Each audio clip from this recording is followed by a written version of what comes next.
Okay, Sebastiano, I will introduce just the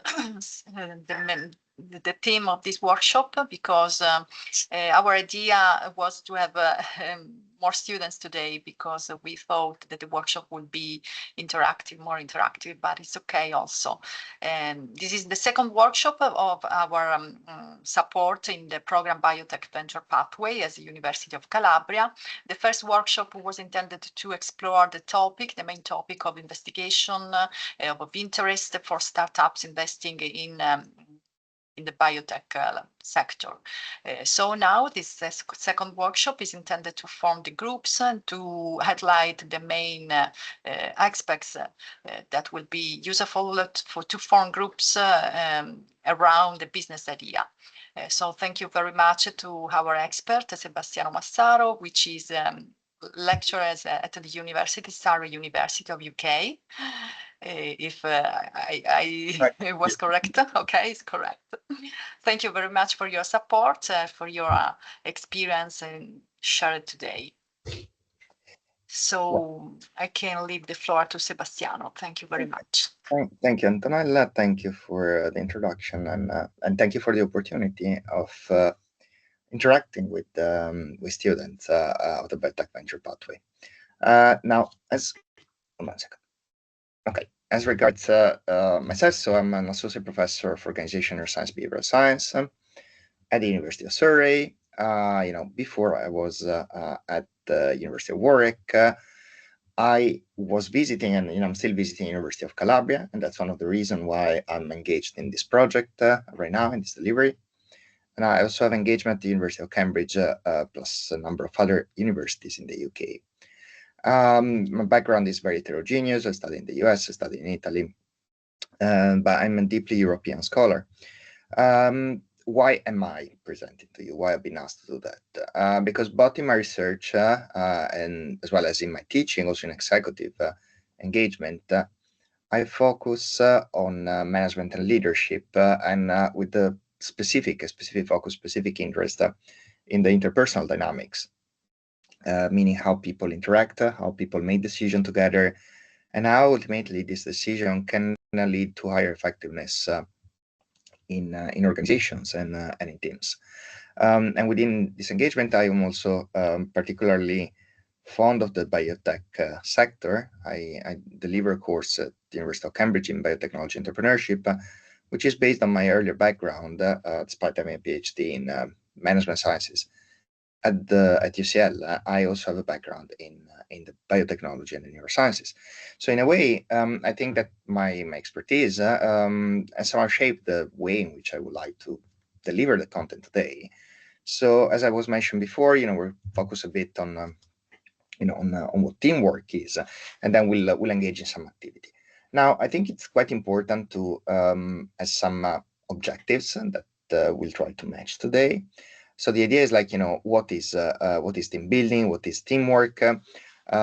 We need to hopefully, sorry, I'll just move this because identify the key characteristics of what makes a team very effective, what makes it higher performing, in what way a team develop, but also what challenges can appear in team building, and by engaging in exercise, hopefully you'll be able to apply these principles and be able to identify how to become a more effective team member, and eventually how to improve the team communication. Now, I think it's particularly important to develop skills in team building because it's a skill that is cross field,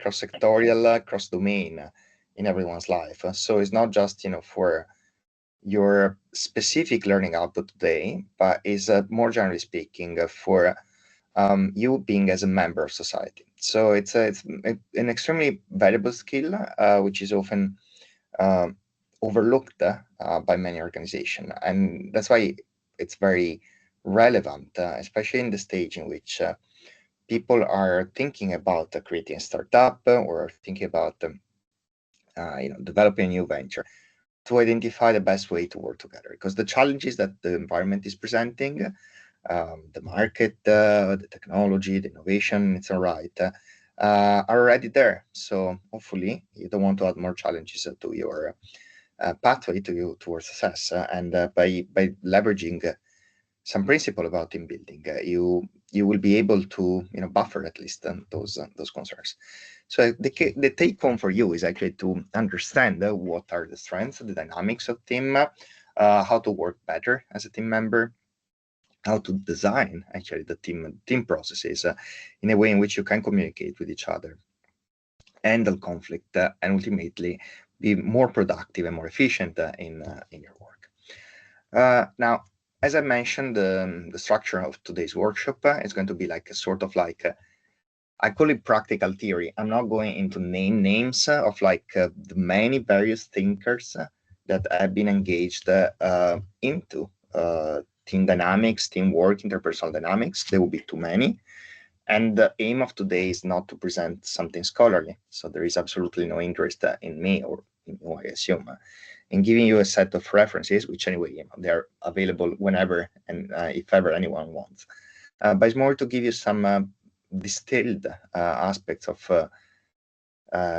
teamwork and team research in a way that is practical and can be applied as a framework for your work. Then what we're going to do is it's about like 6-7 people here. We're going to work as an hackathon after the break, so you'll work together with a team. Then we'll have more general class reflection and some feedback on your idea.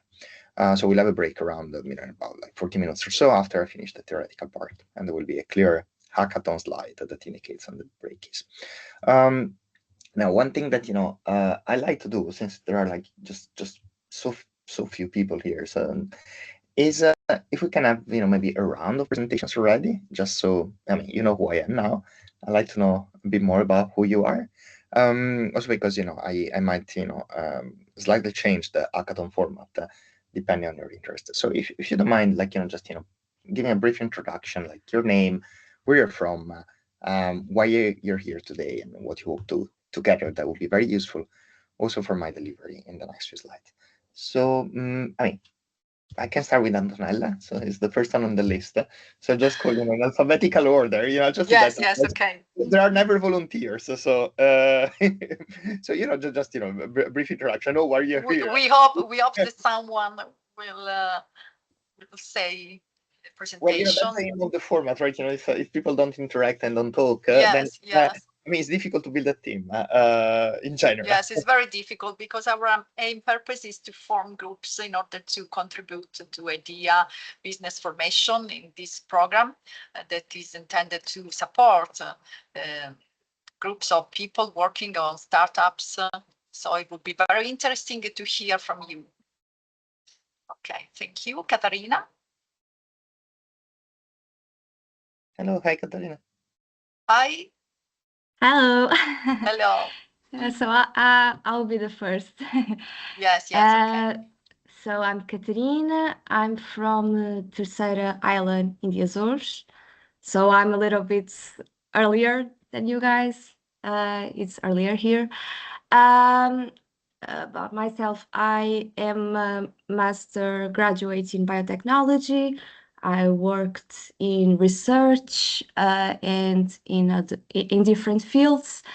And I'm doing this course because I want to learn more about the business side of science.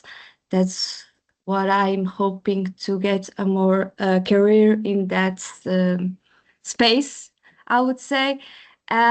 Regarding my business idea, I don't have anything super concrete. I don't know if you want me to talk about this right now or later. No, I mean, we're not the many, so we can talk later about that. But it was more like what you hope to get from today. That was okay. the thing. Super. So yeah, so I have who else? Ayalev. I'm not sure if I'm pronouncing correctly the name. You're the next one in my list. Are you here?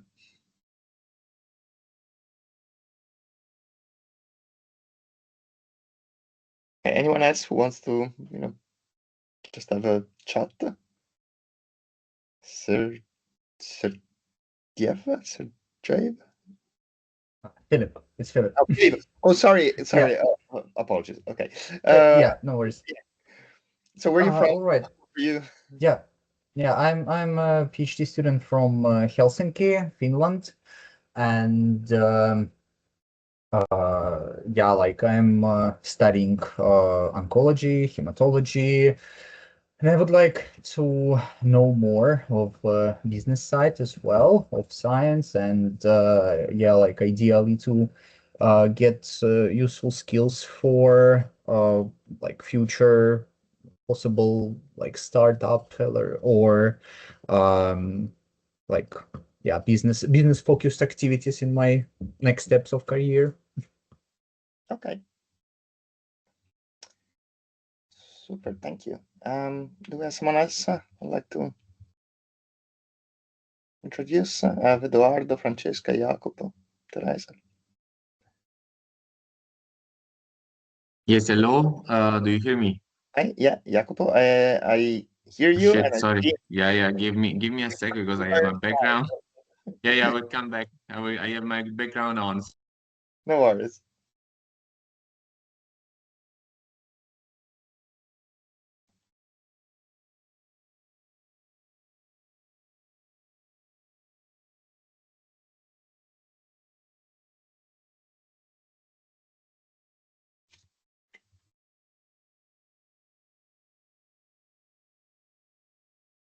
Okay, I think it should work now. Thank you. So, I'm Jacopo from Italy, of course. So, the accent is clear. What I'm at the moment, I mean, I finished my PhD 5 years ago. I still work in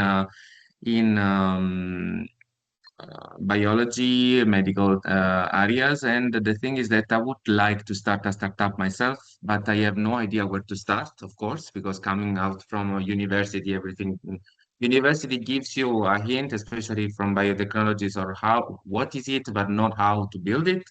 So I would like to have some insights of people that are already in startups and give some guidance for the next step to take. Super, thank you. Anyone else? I mean, you'll have the chance to talk eventually. Edoardo? I can go next. Okay. I don't know if you see me because it tells me that my camera has some troubles. I don't see you. It's okay. Yeah, wait, I will try again. Pieces these days. Please, it's okay. Don't worry. No, because Teams always gives me. Oh, maybe. Yeah, I saw you for a second. It's all right. For Don't a worry. second, yes. Yeah, it's Teams that gives me troubles with the camera. But yeah, I'm sorry for that. Okay, I don't like Teams either particularly, but I mean that's all we have. So. Well, I'm Edoardo. I'm from Northern Italy, and I recently graduated in a double master degree in pharmaceutical biotechnology at the University of Padova, and in engineering biotechnology at the Management Center of Innsbruck. And yeah, I'm here just to get inspired to get something new, some insights. I don't really have a started idea for now, but yeah, maybe this can help me. Super. Thank you. So actually, we share we share an educational path because I did biotechnology sanitaria back then. Was the first year it was activated in Padova. So yeah, so it's nice. Nice to hear the program is still going. Anyway, anyone else would like to join? I don't know if you have anyone else here willing to jump in. See, several University of Calabria, I assume, is more on the administrative side of Yes, things. more stuff. Okay, it's all right. It's a small team, but still will work. So, okay. So let's assume that we remain with these numbers. So, we might slightly change the the hackathon format, and we can have it. We'll still have some sort of hackathon with the with the 3-4 of you, but then we'll probably give also some elements of more business apply business. Approaches in forming startup. Obviously on the core, what I was tasked to was to present, the idea about how to create an effective team and that will be the focus of today. But because, as I mentioned before, I do engage and I do quite work with a lot of early stage entrepreneur in the biotech, which seems to be the core domain of those of you here. I'm also very happy to share some further information in our conversation later. So we'll likely change maybe the format and timing of this, but first things first. Let's go into the content based. So why are we talking about team? What does it actually mean? Oh sorry. Can you actually see if I change the read mode, does it change anything in your screen? Like for my sharing presentation, do you always do the same thing? Yes, the same thing. Okay, super. So I'll just go like this. Right. So what is a team? So we have a very, very clear definition of team. This is something that very rarely happens in the social sciences.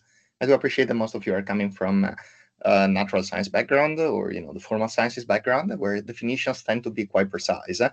Well, in the social sciences and management, business, generally speaking, is part of the social sciences. Definitions are often very porous. Now, there is an exception, and the exception is team.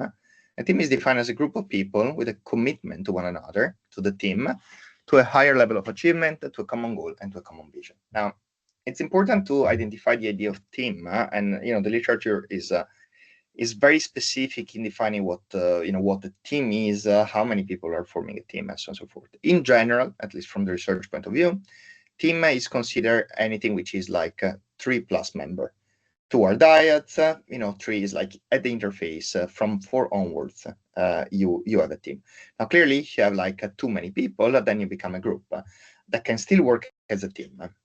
But the definition of the construct of the group actually is actually the one of group.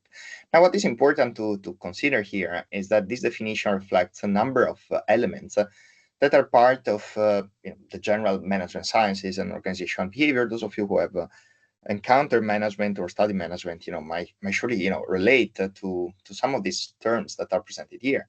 So first of all, the commitment to one another, is nothing else than talking about interpersonal relationship. So the idea of making sure that the team works together, works as a collective. Now, a commitment to the team, and the team is formed for a reason.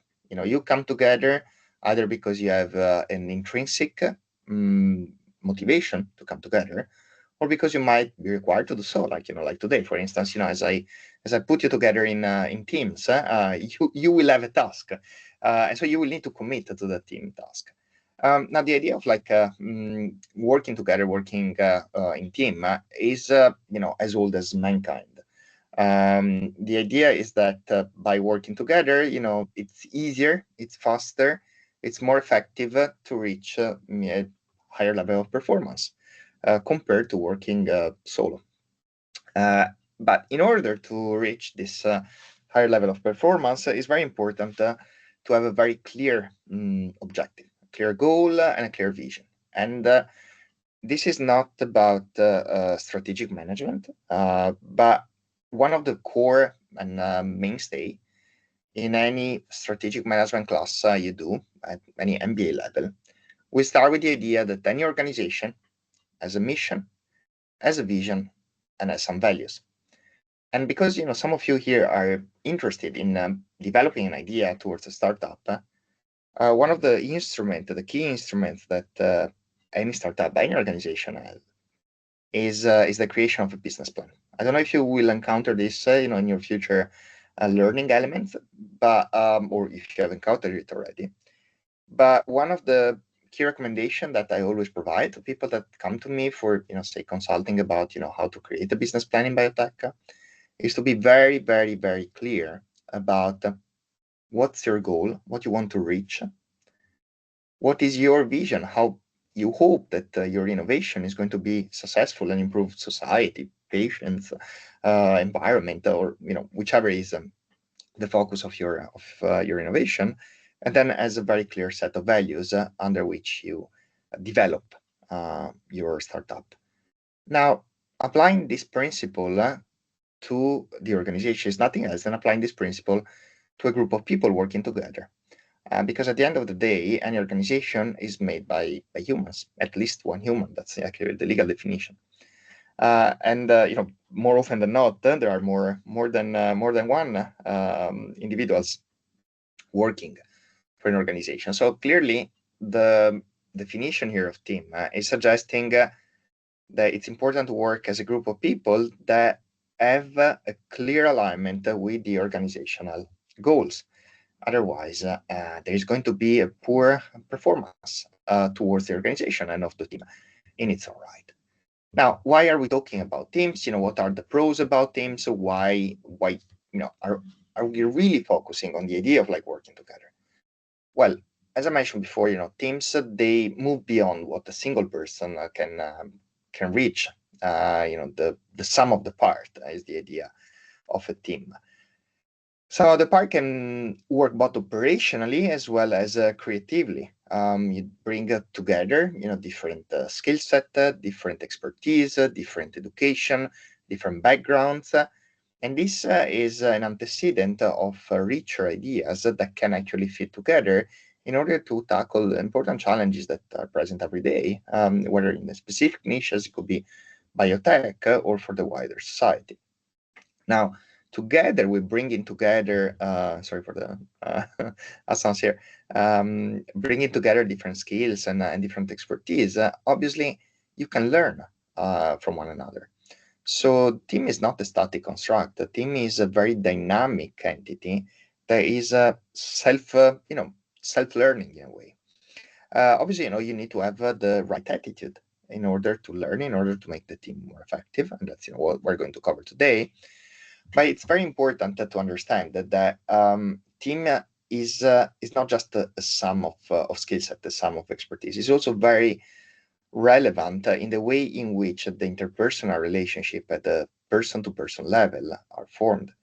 And this is particularly important because by having a good personal relationship, interpersonal relationship within a team, is offering a better workplace, is offering a higher sense of ownership of the work, is offering motivation, is offering elements of leadership skills, and overall is offering this glue, this social glue, that is what I was mentioning before, the secret for a team to align to the organizational goal.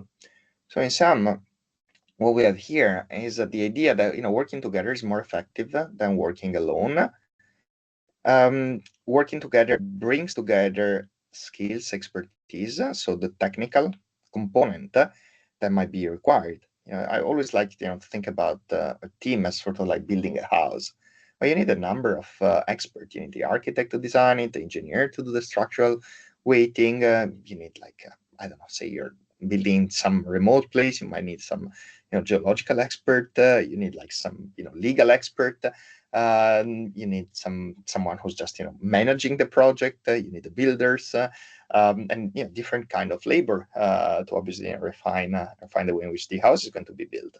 So in a way, building a house, which could be your startup, requires more than one person. And in general, that's one of the biggest mistake that people that don't have expertise in doing startup make. They think that because they have a great idea, they can make it on their own. Well, we are living in a society in which there is a lot of romantic narrative about people that make it. We have the Steve Jobs, we have the Zuckerman, Musk, whoever they are, right? And we have this sort of North American take where they are the great man that made it just with the Eureka moment.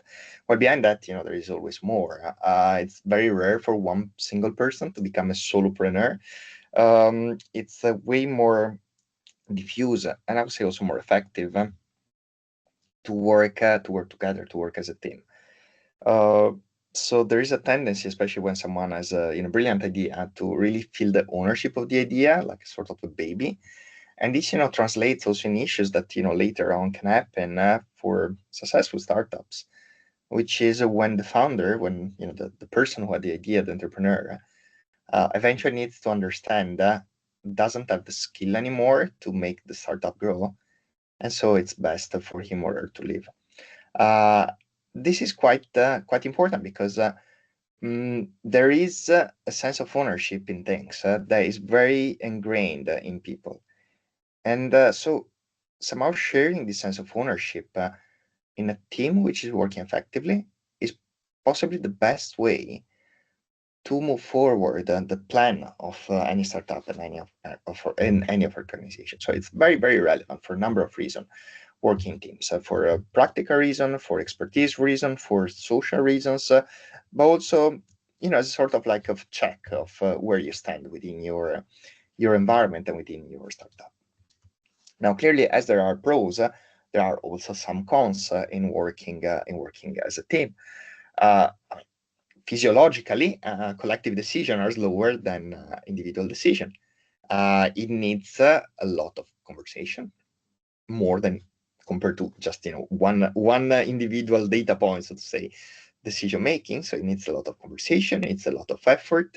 Sometimes, because of the nature of the idea and because of the nature of people, a lot of this effort can be seen as a wasted time. It's never wasted time, but it can be perceived like that, and especially when teams are not effective or there isn't a very strong social glue within the team. Those that are a bit more reluctant to work as a team member, then they will feel they are wasting their time, and as a return, they will impact also the way in which the teamwork develops. Now, sometimes you have a weaker link in the chain, and the least effective member can really hamper the overall result of the team. Sometimes a team can be hallucinated and just go completely in the wrong direction based on the idea of their social reinforcement. Sometimes they just stall because they don't find any agreement. Sometimes there are practice where people don't want to be seen as the weak link of the chain, and so they might not be fully transparent. And when all these things happen together, motivation drops down. And when motivation drops down, we know from a lot of applied psychology research, but in general, psychological research, that people don't perform.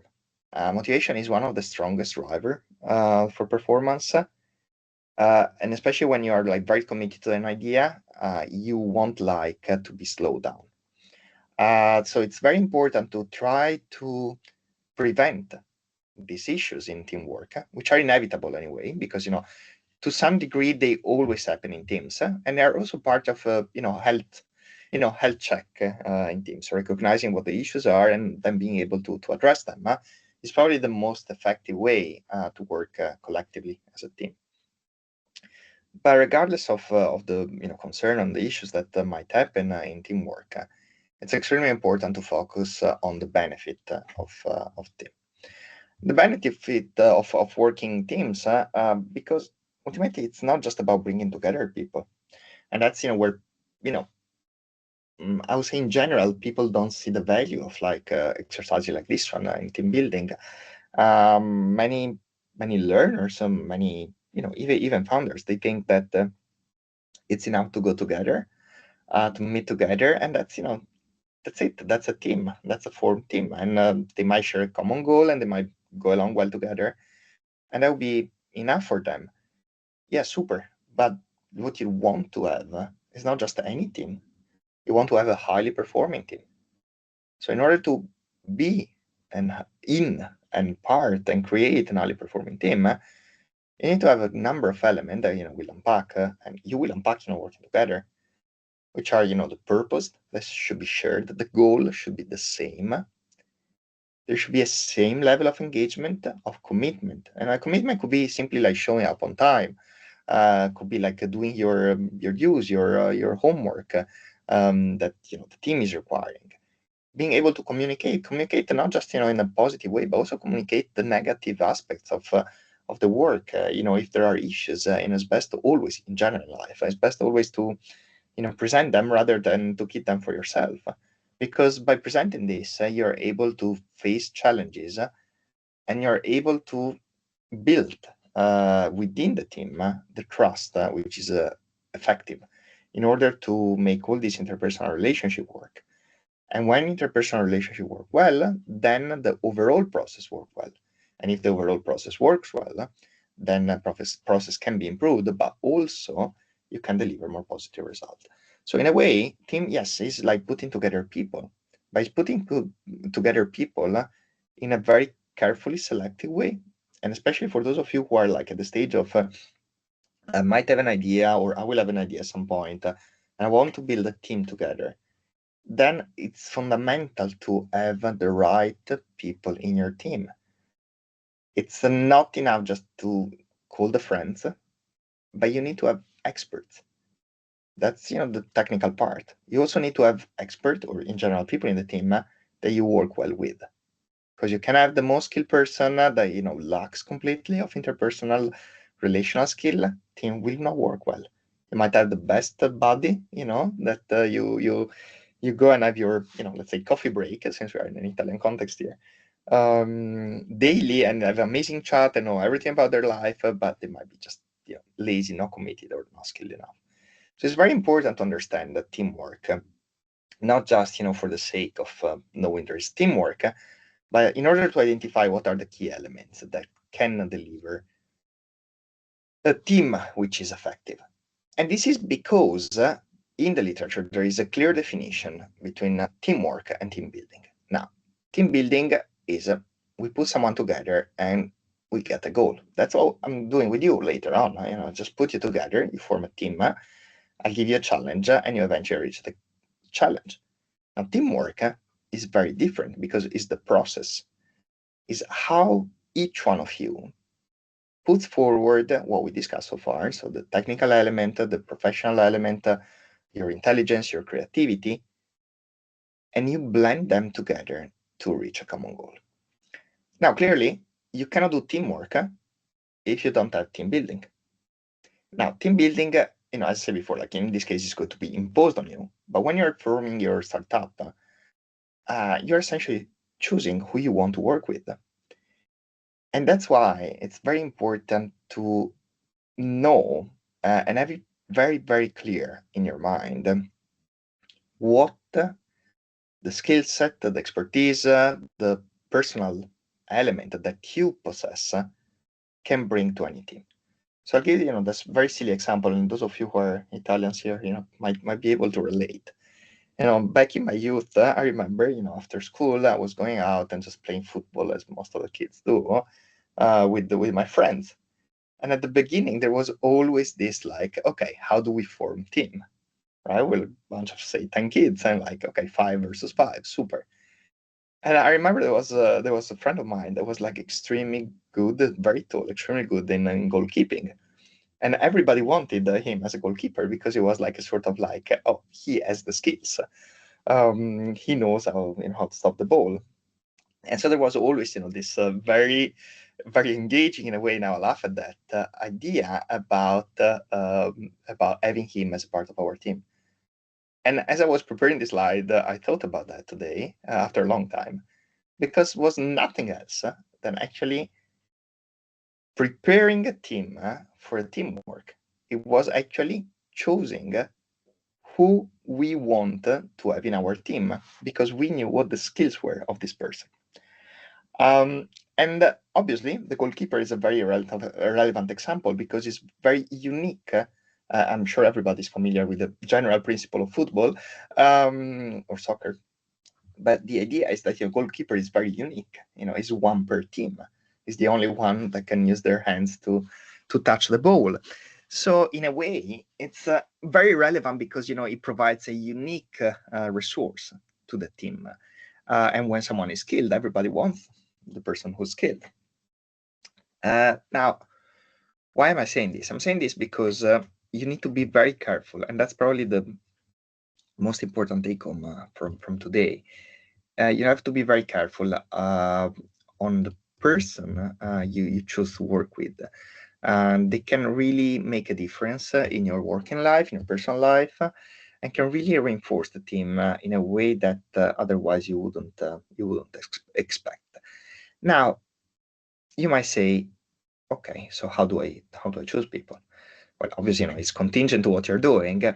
But there is a general principle here, which goes into leadership. Now we have again this idea, very, narrated, through media, movies, and so on and so forth, about this, strong personality as being an attribute of a good leader. Now there is an incredible amount of work and research about leadership, and again, it's not the aim of today. But my suggestion is that, naturally, every team needs to have a leader. But within a team, you can engage in what is called a distributed leadership, which is nothing else than becoming leader of your own task, of your own responsibilities, of your own way of interacting within a team. So as a team is a collection of the parts in a way, and I think these slides really delivers what I mean by by being a part of a team. Teamwork becomes essential, especially in business context. When the most efficient organization are those where the interests, the goals, the ambitions, the attitudes, the personality of individuals come together in a very cohesive way in order to tackle a big challenge. Here is the shark. So shark is going to eat the small fish, but many small fishes together can eventually overtake the challenge. So I think that's the best way to think of yourself when you're working into solving a challenge with other people and when you're working as a teamwork. And if we translate this to the idea of a leader, right, for the fact that we need a leader, I'm sure that if I ask, very often, I do this sometimes in my classes, people will point out, or maybe I can actually draw it here. No, okay. No, you can't see my screen, my slide, I assume. Anyway, okay. People will point as the leader of this team, if I was asking to identify one, to the first fish, the fish that is at the top. Yes, that might be the first and more perceived way of seeing a leader in the team, because the idea of the leader who's head, who's setting the direction, so on and so forth, is very relevant here. But eventually, all the elements, all the small fishes within this group, they do contribute to the teamwork. So what I hope I deliver so far is the idea that in order to build a teamwork, you need to do a set of steps. It's not enough just to come together and have a common idea, but it's important to have a very clear identification of who the team members are, what the team is living for, and what the challenges of the team are. And so we can look now a bit more in the literature into how we can develop this team. We know what are the key elements. So this is a framework, which is a general framework in 5 steps, which is essentially suggesting what are the most common elements in the stages of team development. Then we'll unpack it even further later. But the idea is that there are these these stages, these steps that require every team to be aware of and to go through in order to become more effective. So the first part is the formation of the team. As we mentioned before, if we don't have team building, we cannot have teamwork. So it's essential, for a team to understand who the team members are, set the rule of the game. Again, think about the football example, right? Everybody knows the rule, but sometimes, say you're playing an open field, you might say like, okay, the goal is there, the boundaries are here. So it's very important, to establish the rules to work together. And by doing that, it's very essential that we really take a detached approach. So we don't engage into team building, to team forming as sort of like already to personal level. We need to really think about team members as small part of small pieces of the puzzle. And in order to make already social glue that then will enable the team to develop further, the leader of the team, so the person that in this case is putting together the team, should really try to create a sense of urgency, the need for the team to be built, and the need for the team to tackle a specific challenge. So the reason why I'm suggesting this is because I start with the assumption that any one of you can actually become the leader of their own team. So essentially, it can be the person that has an idea that wants to put forward, and that needs to create a startup or a company and needs to find the right people to work with. So what I suggest is when you're building a company, when you're building a venture, and when you're looking and scouting for your team member, you really treat people as as dry facts at the beginning. You create and instill in them the sense of belonging, the sense of urgency, the sense of the challenge, so that they can really come together into a cohesive workforce. And then you develop what the vision and what the strategy of your team is, which, as I mentioned before, is nothing else than a core element of a business plan. Is nothing else than the core skeleton of what a startup is in its own right. Now, clearly, you form a team, as we discussed before, because there is a challenge. Now, it's important that as the challenge comes clearer and the team members become more attuned into each other, the leaders, in your case, yourself or whoever is leading a team, can communicate in an open way and feel it's not stripped of their identity. So the idea of the storming part, and now we're focusing a bit more on the interpersonal level, but is that individuals become really part of their team.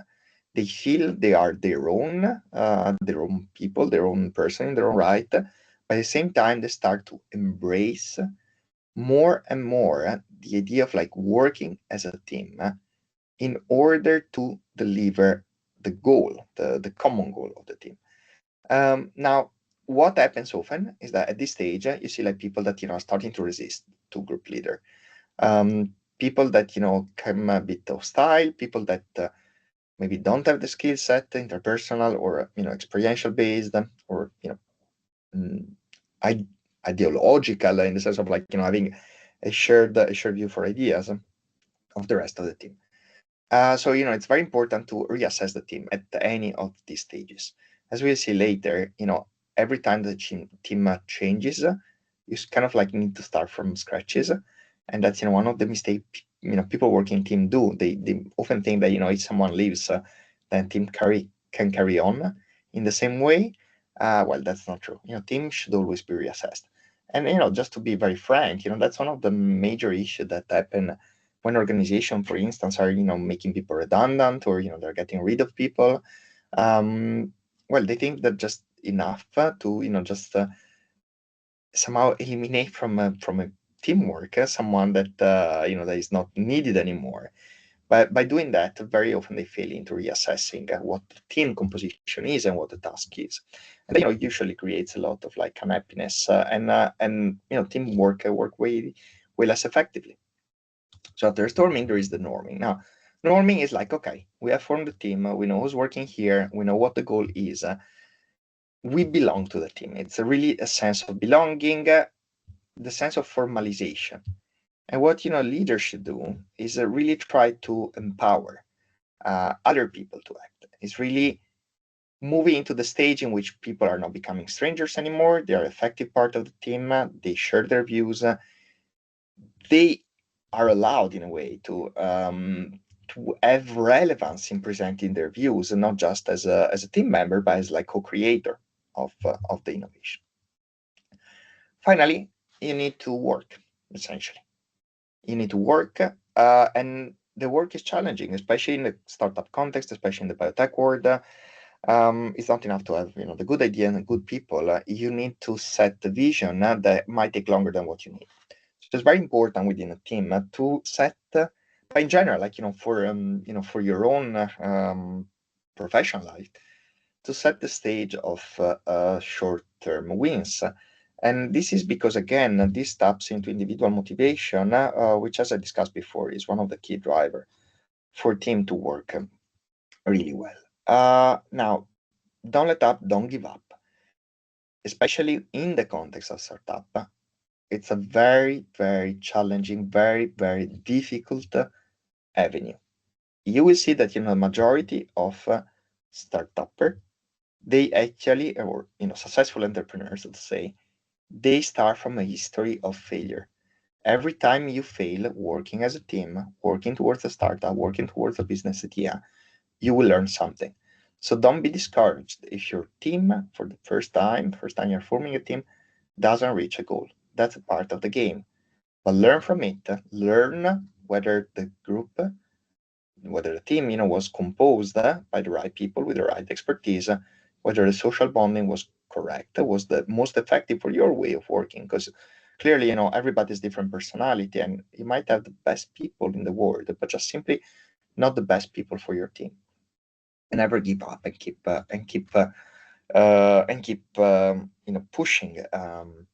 Now, the final step, which is essentially when it's very much applied to the workplace, but it applies to any organization that is producing some sort of work, is the idea about adjourning. So once the team is formed, once the team is is effective, when the team is working towards a goal, then it's important to go back and see how the team performed. Normally, this is done in the workplace every year. There are the away days, the group meetings where you discuss the strategy for the year, the individual assessment, and so on and so forth. But the idea is that that's a moment in which you can instill also the culture of the team by reviewing previous successes and setting the stage for the future ones, for the future goals. So you always need to consider the teamwork as sort of like a step process where there is this momentum in forming teams, in somehow making them aware of the boundaries, allowing team members to present their own contribution, and eventually, praising the wins and changing things that didn't go right. Now, clearly, in order to do all of this, you need a number of skills. Both within the team as a team member, as well as within the team as a leader. Now, clearly, the most important element is communication. Communication, whether it's written, whether it's verbal, whether it's specific, whether it's impersonal, whether it's listening, which is a very powerful tool, or whether it's just through your body language. Communication is telling you already how you can work within a team. So again, we have limited amount of time, but there are a number of resources in how to improve your communication, which is in general a very valuable avenue for anyone who wants to work in a collective environment. Communication is how we share our ideas. If communication is unclear, the perception of people is that your idea will be unclear. And this is not just for working as a team, but it's also when you are presenting some of your idea to, say, an investor. Assume that you have your startup, you are preparing your pitch as an entrepreneur, and then you meet an investor, and you want to deliver the good elements of your idea. If you're unable to communicate in a very clear and effective way, very specific, responding, and that's the interpersonal part, to the understanding of the venture capitalist or the angel or whoever the investor is going to be, then your idea is very, very unlikely to be funded and be supported forward. So as communication is clear, there are also a number of other elements that are relevant to a teamwork and to the overall creation of a startup. Problem solving. Well, problem solving is nothing else than recognizing that there is a problem and trying to find ways to address the problem. Problem solving, can be very, very varied in its own right. It could be an issue that regards the team. It might be a conflict. You might need to resolve a conflict which is more, interpersonal, maybe about different views on how doing things. But it could be also more technical when different expertise clashes. There might be some situations in which things may not actually be as effective as they were planned. So this is something which is very often an issue that needs to be need to be addressed within the team. But very often, you also have like problem solving in the more classical understanding of it. You have a business challenge, you have a technical challenge. How do you approach it? And again, so you see how it's very much interfaced with before, with the communication. You might understand that there is a challenge in your way of working, or in the process you're tackling, or in the product you're developing. You need to make sure that all the team is on board. Now, clearly, the communication and problem-solving elements are essential in order to deliver an effective leadership. I mean, leader is whoever, brings people from a point in space and time A to a point in space and time B. I always joke when I teach leadership with my students about, I mean, I'm sure you're familiar with that, but when you walk a dog, the leash can also be called lead. So essentially, as a dog owner, what you're doing, you're leading your dog on your path. I mean, that's the best way of leading in a way a dog, of walking a dog. I can't say I'm an effective leader, with my dog, because most of the time he runs after me and ahead of me. So I'm not clearly setting the direction. But the idea here is that in order to be a good leader, you need to be able to communicate very clearly what the goal is, to be able to address a problem-solving issue within the team and towards the business need. But is that enough? Well, that might be enough to be a leader, but might not be enough to be a good leader. So again, as you're building this teamwork, as you're building the skill to be more effective in the teamwork, you also need to focus on motivating others. I mentioned before the idea of distributed leadership, but one of the most important elements in general in leadership research is embracing those leaders that are transformational, that respond to the different uncertainty and demands of the environment in which they operate, and the different attitudes and personalities of people that are engaged into the teamwork. So again, being able to foster motivation, by setting small wins, by offering words of comfort, by motivating people to perform their work towards the wider goal of the team is extremely important in order to. It's an extremely important skill in order to have a teamwork, working effectively. Then finally, there is another component which people don't immediately see, but is ultimately in the nature of teamwork, which is the delegation. I mean, your time is limited, your resources are limited. The reason why you come together as a team is to make the most of your time and the most of your resources while leveraging the time and the resources of others.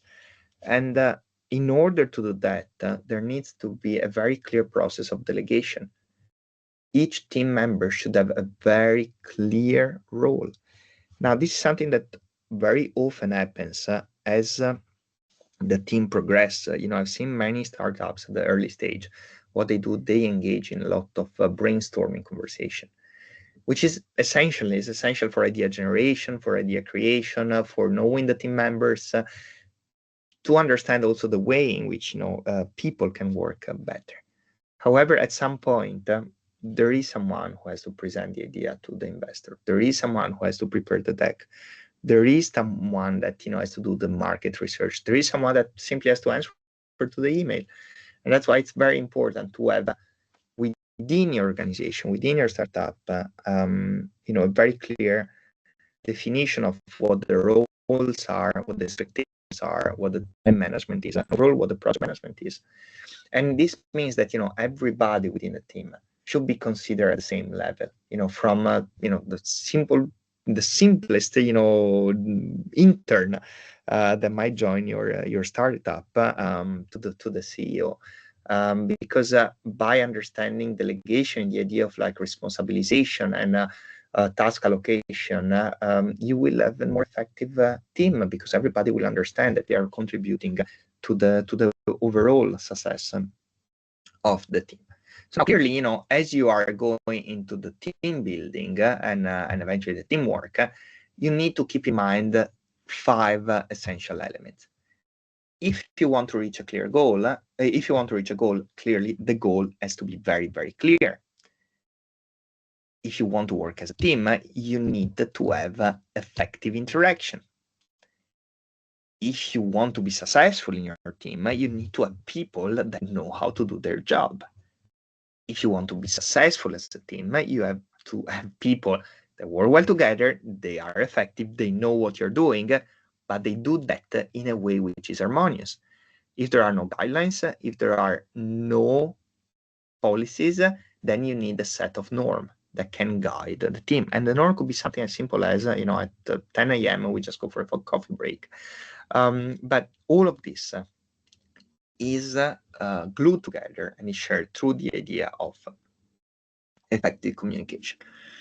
So in a way, as an easier way for you to remember how team can work best, you can consider team as sort of like this collective organs very much as the human body. In order for a team and teamwork to be effective, you need to have clear defined goals, clear and defined roles and responsibilities, strong internal communication, which is done with respect, because otherwise it's not going to be effective.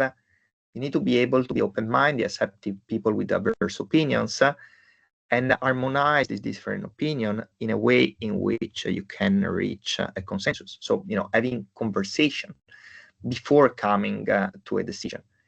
Be prepared to say to have your say in what the decision is, but also be prepared to have your decision not being accepted. You need really to work with a constructive spirit, with an holistic spirit when you're working as a team. Otherwise, individual differences will emerge. Team is very unlikely to be successful. And all of this requires for each team member to have strong leadership skills, to understand when is the time to speak up, when is the time to shut up. And this is something that you learn by practicing. It's very difficult to have, all these skills, despite they're very simple in their own right, and they're very anecdotal, they're very common sense. But it's the secret actually of having them pinpointed and reflecting on them, what makes effective really, what turns them into effective practices for leaders, rather than just thinking about that or knowing they are or assuming they are like elements of any team and not really acting on them. So the idea here is really to have a sort of like a guiding principle where people can work together. And there are a number of skills that then you will need to engage when you are, especially in a startup context, especially in an early stage context, that you will need to always keep in mind. Motivation, positive and negative reinforcement, the small win, discuss about the losses. Have a strong idea of like people as team members as actually resources, like individuals are resources. Seeing people as resources builds trust and builds cohesion, builds an idea of like a coordination, enables some elements of empathy and confidence, which are individual drivers towards the teamwork. So you see here, there are somehow color coded these elements, and they really reflect all the building blocks that we discussed before, right? The idea of like having a good social glue, a good motivation, a good psychological understanding of your team composition, but also have a number of ways in which you can develop this through coaching, through clarifying what your mission is, to making sure that the team is oriented towards a goal, that the goal is clear, to also be able to respond to changes in the environment, so be very versatile, and doing this through a set of norms or procedure that are very well established, whether it is just liaising with someone who's external. It could be like the customer service, it could be the investor in which to which you're pitching your idea, through a set of like evaluation, discussion, project management, and interviewing. So basically the idea here is that by building team, you need to be very skilled. You need to be very skilled in order to make the team very effective. And so there are a number of element of keys to success here that you can leverage in order to make the team working better. That's, I think, as a summary what we discussed so far. You need to have a culture where the goal, the mission, the accountability, the outcomes are very well defined, where there is a clear path to success, where there is respect of others, through trust, through listening skills, through ability of solve problems, and having this distributed participative leadership within the team. Only this, is really creating an environment where team can thrive, where team can challenge themselves, where team members can come together also in order to tackle the challenges that are presented. Now, clearly, building a team is important. However, there are also a number of challenges, in keeping a team, and that's why it's important to define what are the function of each team member and each teamwork, whether they are essential to the task or whether they're supportive to the team. And this is, very, very uniquely based on, what the nature of the team is, what the nature of the challenge is. But it's fundamental to keep in mind that the team, is this sort of organ where all the pieces should come together and they should work in harmony. But as much as a bicycle that is running through its path, you need to make sure that while there is some supportive function that is always always spinning, at the same time also the task function are always spinning, and it's only the coordination between the two and the constant reviewing and maintaining it, like with puncture tires, happens to everybody, only through reviewing this and making sure that both the task function are very well identified, as well as the support and the driver essentially that the teamwork is providing is always kept polished, always kept updated. Otherwise, team is simply not going to work. So we can now go back again in the idea of performing, but to consolidate this aspect, but also to start seeing how it's linked to team performance. So here is essentially a diagram which is presenting how the different phases built in a continuum in order to understand how their temporal evolution can actually lead to team performance. But team doesn't have to be just performing, it also needs to be effective. So you might work in very high performing team, but very dysfunctional teams. Or you can work in very functional teams that are very, not as good as performing. So that's why, by now reviewing again this sort of elements and more this way, we need to focus on these two key elements, the key output of how to define a good team. Team performs, team is effective. They're not mutually exclusive, but they are very distinct in their own right. So forming, again, we start forming the team. That's what you will experience now in a bit. I don't know how much I've interacted so far, how much you know each other. Essentially, like, okay, you are dealing with someone else. I'll throw you a challenge that might actually shape your own business idea. How much do you want to share about your own business idea? How much are you afraid of people might steal your business idea? How much are you confident in yourself in taking part to the conversation? How do you basically form opinion about others? And this is not about productivity at all. This is just the scoping early stage of team effectiveness here. You are forming a team that has to be effective. And how do you do that? Well, you need to share responsibility. You need to have open dialogue. You need to have a structure in the way in which you are going to interact. Very simplest way, is what we can do actually as a part of a workshop in a group formation. You will do it actually this stage. You come together, you set a very clear and simple goal, and you give each one a couple of minutes to tackle that goal. You essentially provide the structure that in a very simple way creates an open dialogue. And that's how you start learning what the norms of your group is, of your group are, and how actually you can best best interact and work effectively as a team. Basically, get to know each other. It's again going with the example of like the soccer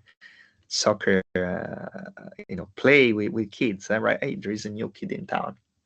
Where does he belong, or she belongs? And as I mentioned before, like every time there is a change in a team, you need to start from scratches. So let's form this team. Let's ask, hey, where you're from, what role do you play with in how skilled you are in football, and essentially, like by having this very simple child level conversation, you're already building trust and knowledge about the person. And that's nothing else than what you need to do also when you are engaging into the the conversation forming a team. Next stage is storming. As we can see here, the team effectiveness goes really down by you're trying to build your performance. So what you need to do is you need essentially to start building towards the idea. And as you start building towards your idea, as you start to having this challenge that you start working on, then you will see that different opinions come forward, different issues about who's the leader, who's making the decision, who are the people involved in certain decision, why are those people and not others, how are the norms that you initially set getting implemented, how do you tackle problem solving, how is effective the communication. These are all issues that after the honeymoon stage of like, oh, we're a new team, we're going to do this great innovation and tackle challenge. These are all issues that come forward as you move ahead. So again, the idea of like keeping very important focus on like joint problem solving, on norms, on clear procedure for decision making, on making sure that everybody knows where they belong. Again, the idea of like the organs, right? The heart can be the brain can be the heart, and you need both of them to function. So that's the idea, and this is the most critical phase, because that's where actually a team can really jump up into a normal performing stage, or essentially they get dissolved. A lot of teamwork fails at this stage. So again, it's important to have a number of procedure, problem solving, being able to listen to different point of views, having an effective communication in which you can actually address these challenges. Now, once past this stage, then the fun part begins, because now you are like setting towards a team which is very highly performing and very highly effective. Members are known, they know how to work together, they know their differences, they know how to function together. The way in which they communicate, they make decision, they lead is clear, but needs to be constantly refined. So again, the way of communication changes, it becomes more frequent, more open. There is also encouragement to tackle challenges that maybe before were concealed, or like kept a bit in the backyard. And the idea is like to really create a positive sense of working together as a team towards a higher goal. And we want to do that. It's because ultimately you spend a lot of time in the workplace, and you want to work in a nice workplace. You want to be happy to work in the workplace. You want to have a common sense of a goal, of purpose, and this is not possible unless the team isn't really normalized in a way and normatized in a way in which all the members are well heard and can be listened to. Now, finally, there is the reality check. The reality check is like performing, and performing means yes, there are all these issues, but regardless of all these issues, regardless of how well we work, regardless of how well we established our team, we need to reach the goal. We need to ask for feedback. We need to be able to self-assess us. We need to be able to go back and say like, hey, maybe we did this wrong, or maybe we did this right, and we need to keep doing that. There is a moment in which you engage in learning, in which you might want to include the different team members, in which you might need to work in the strategy, or the moment in which you might also think about an exit plan if things are not working as effectively. So as these are again the stages of of the team building and the teamwork, but now apply to a definition of team effectiveness and performance, the most important element that is cutting across all of these stages is the decision making. Now, clearly, we know and we need to keep in mind that teams, they do interact. Team members, they do interact. However, there is some point in which you need to have a say, in which you need to decide whether you are in the team, whether you're out of the team, and how the team is going to work. So these are a number of steps that I would recommend you to consider and keep in mind anytime that you're working with others.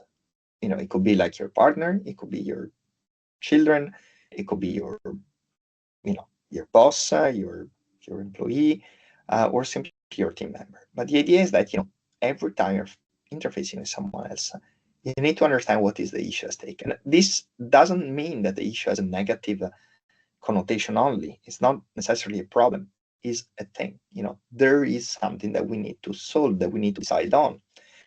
So you need to set a very specific objective in order to address the issue. You need to gather and analyze what the facts are, what is the evidence that can support your decision. You need, I double pasted this. You need to gather, you need to actually develop the alternatives, evaluate the alternatives, and then decide and act. I don't know why. I'll change this. Sorry, apologies for putting it twice. But so the idea is you really need to work in a decision-making process where issues are defined, where you understand what you're doing, and by understanding what you're doing, you can actually scout for different options, and then you can reach the most informed decision. Now, as I mentioned before, all of these aspects they need to be constantly reviewed every time that the team changes. An alteration in the team's composition or in the leadership of the team puts the team back to the forming stage. And if you don't think about team going back to the forming stage, then it's very likely that both the efficiency and the performance of your team is going to go wrong. So what happens when everything goes wrong or when the team is not functional? And these are the most, the most obvious, five elements that the literature has shown, but also practice has shown that are impairing team. And with this, then we'll wrap up and then we move into the more interactive part of the workshop today. So first one, as a pyramid, is the absence of trust. You'll see that, especially early stage, people don't trust each other. They don't offer, they don't ask help, they don't feel like they really belong to the team. And this is a big issue that is also in teams that are formed for a long time, because of the personal relationship, because of the way of working that has always, been somehow good in a certain way. When there are issues coming, people might actually be reluctant to trust others. And this is, very, very salient as a problem, because if there's no trust, the team is not going to work effectively. So some suggestion here is to give an example, is to try to understand the personal history of individuals, is to establish new norms so that people can feel more empowered, more trusted, and you can be perceived as well as more trustworthy within the team, so people can actually, share their issues or their problems. And you can do a number of team building exercises that can work as simple as we'll do that in a second. So you see what I mean. But just try to think about what is bringing you together. The next other very, very relevant issue that can impair team is the fear of conflict. This is very often based on different personalities and different ways of people working. Some people might be less extrovert or less prone to conflict. They just might have like a personal history or like idea in which in which they prefer to avoid the conflict. Conflict is never nice.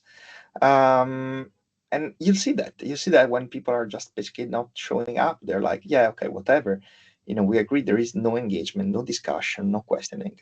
And this is not nice, because you see that it's clearly based on an absence of trust, but it's also really impacting the way in which people work together as a team. So what are the tips here? Again, leading by example, to create an environment where you can speak up, you can offer your opinion without fear of retaliation. We can offer your opinion in a way which is constructive, and you can actually see that the discussion is effective for the team to work better. That people can respond, in many different ways to different situations. And so it's essential, to have this sort of confrontation in order for the team to work better. So in a way, it means reframing the nature of conflict from a more negative,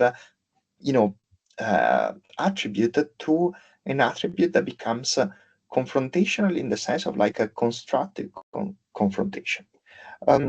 Now, clearly, if these things are not addressed and keep building up, then you start having issues also in terms of performance. People will start not committing anymore.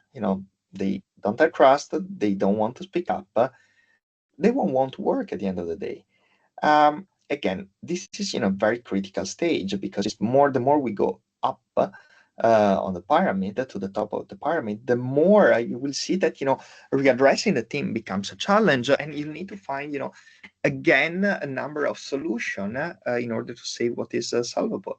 So now it's time to engage in a more decisive leadership, a more proactive approach, in order to really enforce a debate which is healthy. You can't just close your eyes and pretend team is still working as it was or as it should, because otherwise it's going to hit you in your back. And you need to start also thinking about okay, now what happens if the team doesn't perform as expected, is not as good as I expected, is not as effective as it should be. So you need to start also thinking about okay, what if we need to dissolve the team? What are my B plan?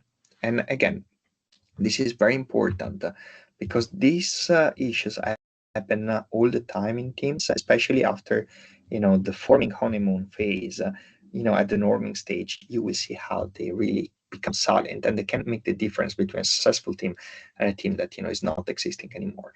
Now, clearly, if the issues are not addressed, then you'll see that the lack of commitment goes into an avoidance of accountability.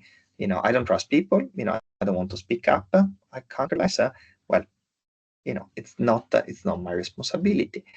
Again, here, we go back to the early stage of the team formation, where you were actually defining who's in charge of what. If after several time span, you see that team members are not able to be accountable, then the roles and the responsibilities, needs to be redefined. So it means going back to square one.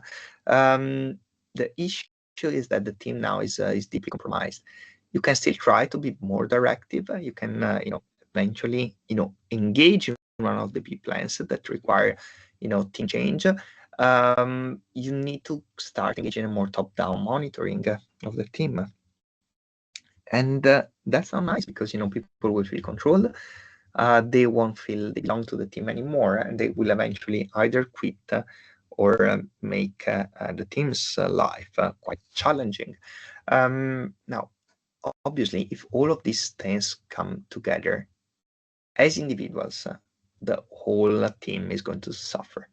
There won't be a focus on the result. The activities, the way in which the team works, is not going to be aligned to the goal. So essentially, the team is not there, because as we mentioned before, the definition of team is contingent to the fact that the team is working towards a clear goal, a clear vision, in a clear, effective way of working together. Sometimes, these are issues that happen, and you still need to make sure that the work is going ahead, and that's when essentially organization dissolves or team members disappear. So you need always to keep in mind that all the principles that we discussed before, all the idea about an open communication and negotiation approach, recognizing differences within teams, making sure that teams have a very different stage. So I strongly encourage you, whenever you're forming a team, to go back to this slide and say okay, listen, that's how we can perform well. But these are the stages. Sometimes we are going to be more effective, sometimes we're going to be less effective. If we don't have a clear communication, if we don't address the issues in a clear way, then we're going to have problems. And if we have problems, we're not going to to resolve the issues of teamwork.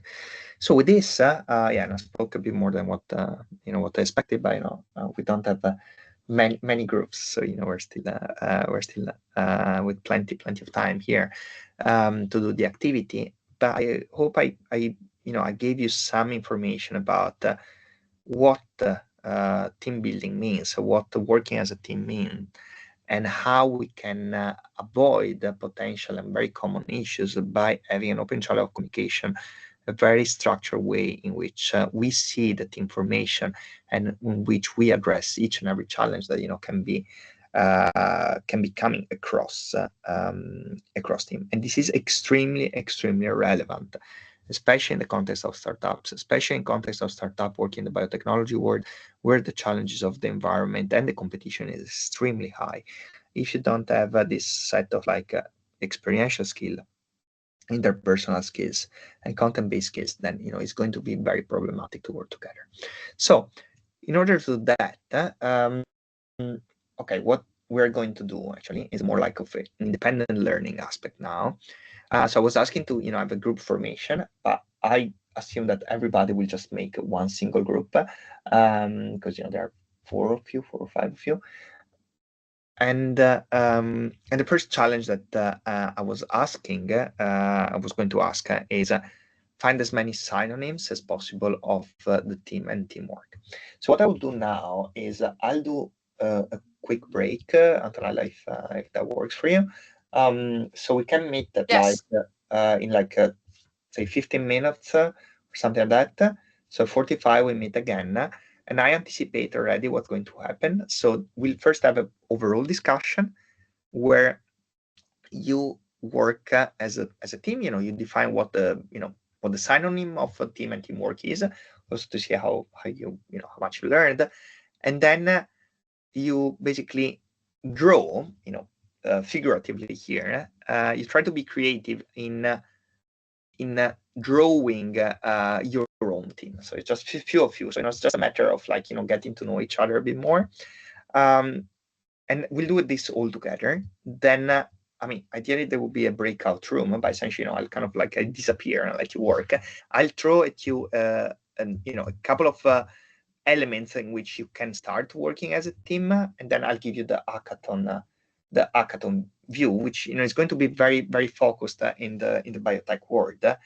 And then you'll work for half an hour long it takes independently, working, trying to apply this team learning principle to the challenge. You don't need to provide the solution to the challenge. If you have one, even better.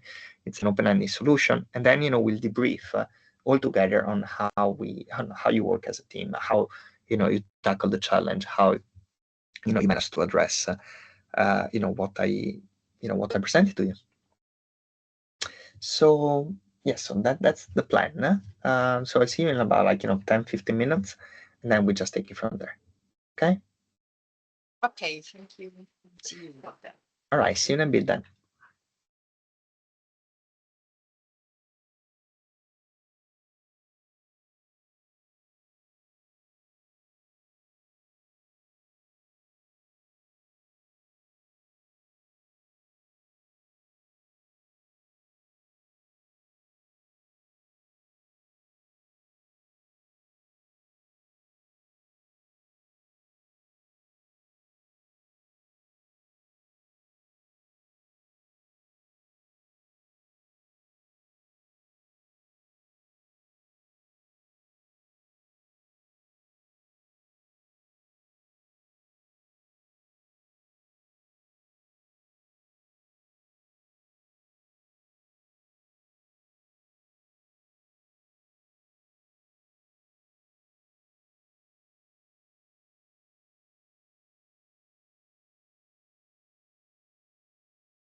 Okay.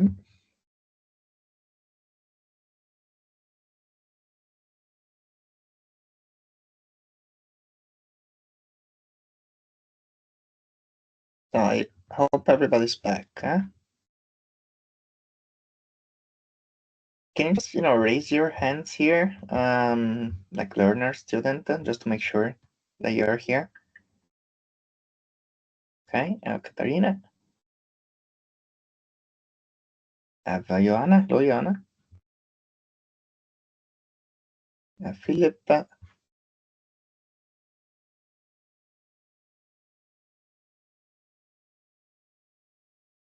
I'm not sure about Dante and Marco.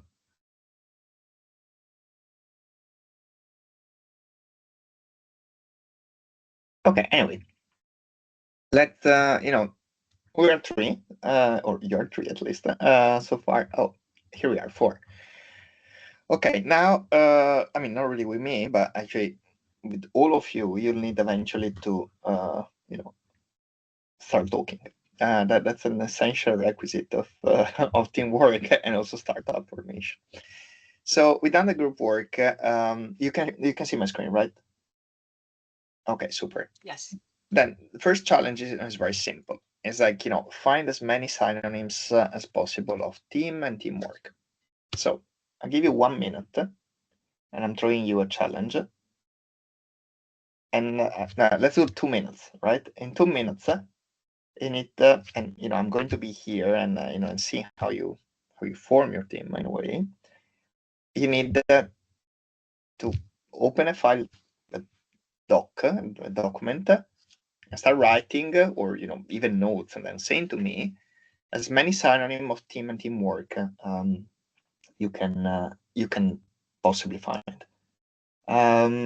So it's 51 and a 53.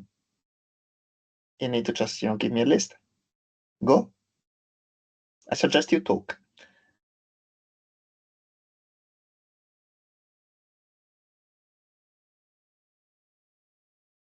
But as a team or individually? As a team. So you need in 2 minutes to figure out to work as a team and give me like a number of words. So we can start from 52 to 54. So basically what you do is like you unlock your microphone, you talk to each other, and you eventually come up with a list of words. It's not a difficult challenge, and you should be able to address this if you want to actually create the startup. So here we go. You have 2 minutes. Okay, I can write it down, like collaboration, like partners, stakeholders. Yes, more, please. Communication, teamwork. What skills do we need to have, or something like that? I think we need to stick just to synonyms, not to the skills that we need to have for that. Yeah, synonyms. Teamwork. Like organization, also like team could be like organization or institution. Institution, company, or company, something like a group structure. Of people. Yeah, group of people. Correct. Group of people. Startup. Yeah. Team.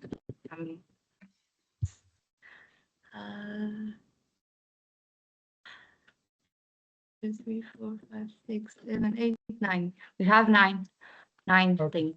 Well, I mean, we can of course always transform the synonyms to team for teamwork as well. So like collaboration, partnership, like I don't know, like stakeholder to stakeholder management or coordination or something like that. Also, like for teamwork, it might be like coordination, organization, management, that kind of stuff. Yes, I'm writing some of the things you are saying. And tell me, Okay. so how easy was this? Well, to come up with like top 2, 3 is rather easy, but after that you need to. Yeah, but And what task? No, I mean that's a very good point. But what was the task? The task was as many as possible. So here the task was clearly focusing on like the numbers. Right? yeah, The challenge I'm throwing at you is like, give me the most possible number, which is relevant. But the focus is on the numbers. So the understanding of this will be, okay, you work as quick as you can in order to get the highest numbers possible. But obviously you don't know it. I mean, you don't have that great knowledge of one another. And you need to somehow, deal with all the elements that we discussed about in team, effectiveness and performance within the space of 2 minutes, even if it's something as simple as providing synonym. Now, when I mention like, team formation, team building exercises, this is something, like something I decided in mind, is a break the ice exercise where people come together, they discuss something which, might be completely unrelated, but you already start to interact. Again, communication is essential in teamwork. If you don't have this sort of like engagement, then there is not going to be, an effective teamwork. Now, we move forward from this. So these are like some of the, of the words, you might have found, or hear some of them that were actually named, like collaboration, organization, group, working together, and so on and so forth. And I really appreciate actually that the twist that was provided in a way of like using them both as names and as adjective. That was very very wise way to essentially double up the count. So again, was really focusing on the on the goal. And again, why am I stressing this about the goal? Because as I mentioned before, team works only if there is a clear communication, but there is also a clear understanding of what the goal is. If you don't understand the goal, you're not going to work as effective as a team. I see like many people that are like, okay, let's build a startup just because we want to build a startup, but then they don't really see why they need it and what's for. So again, very very clear, and very important to be focused on the goal, on the mission that you're trying to accomplish. Now, the other challenge, and challenge too, I would say that is very often, again, it's something that probably works best in person, I would say, but it's like, okay, now portray your team. Now that you have had some experience, with one another, like draw your team, and you do it. You can do it as a sort of exercise in your spare time, or when you're building your own startup or company, and we're assembling teams. Now we do it slightly different this time, and without anyone knowing that well one another, I suggest you start engaging into this it's called the state approach. So essentially, you start sharing your facts, you tell your story, you ask for other people's view, you just present your opinion, and then you start probing. And this is actually something that you'll need to apply not just in drawing your team, but every time that you are engaging as a team, because this will be the core element, the real practical element that you will face every time that you are thrown a challenge, whether it's like building your company or whether it's like simply working effectively towards a presentation or a pitch. Now, I like you to keep this in mind when we are moving into now what is going to be your own way of working, your own contribution. So, as I mentioned before, I think the most effective way is to throw an hackathon at you, and the hackathon is going to be this one. Now, it's going to be relevant for hopefully for your background and what you're trying to do, and surely the aim of this Biotech Venture Pathway approach that we're undertaking here. So I'm going to throw a challenge at you, and then I'm giving you some elements to reflect on. I'll share this in the chat later, so you have the bullet point. And then you will have, roughly half an hour to work independently. So I won't be telling you how to work as a team, to try to address this challenge and try to respond to 5 elements that I'm going to give it to you as a structure. Now, this is a double-aimed exercise because in a way, it will throw you into a team where you have absolutely, no agency in the formation, because, I'm building the team for you essentially, or you self-build it by, showing up today. But then you need to really implement the way in which you work as a team. So it will be a sort of a practical exercise on how to work together. But the most important thing is that by addressing this hackathon, you'll also start thinking on how to go about your startup formation. So that's the first building block of like creating your business plan for a startup or for venture, having already a team formed. So essentially, it's an easy exercise that you might do with your team, your formation, and your group when you're going to develop your startup and when you're going to have a more refined idea of what you want to develop. So the challenge that I'm drawing here is that there is a mysterious rise in food allergen sensitivity. It's affecting 1 in 5 people under 30, and these people develop a serious cardiovascular condition. Now, the food chain is struggling to maintain a safe menu, so more safe food. And the challenge is like trying to identify a new biotechnological approach where you minimize the allergenic risk. So this is, nothing else than, a day-to-day challenge that some, food companies might have. Obviously, it's, put forward to an extreme. It's giving you some information about, what's going on. It's not specific on purpose because, I didn't know your specific background, and it doesn't require any specific biotechnological knowledge or biological knowledge or physiological knowledge or knowledge about how the food chain develops. This is a challenge. This is a problem. It's a societal problem, environmental problem. It's a health problem that you need to address working as a team. Now, as I said, and then you'll have about half an hour to do this. And what I suggest you do, and I'll copy in the chat here because, I appreciate that. I sent it to you before. So I'll put it in the chat here so everybody has it. No, I can't put it on the chat. Okay, so let me do 43, 46. Okay. So let me do like this.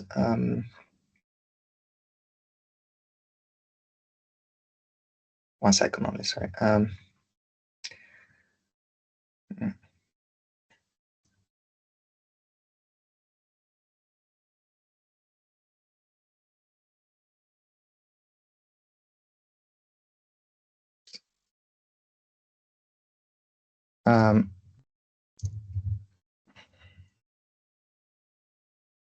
Right, Antonella, I'm going to send it to you over email. Would you mind please sharing this with Yes. student, because I can't, or like sharing somewhere in the chat because I can't.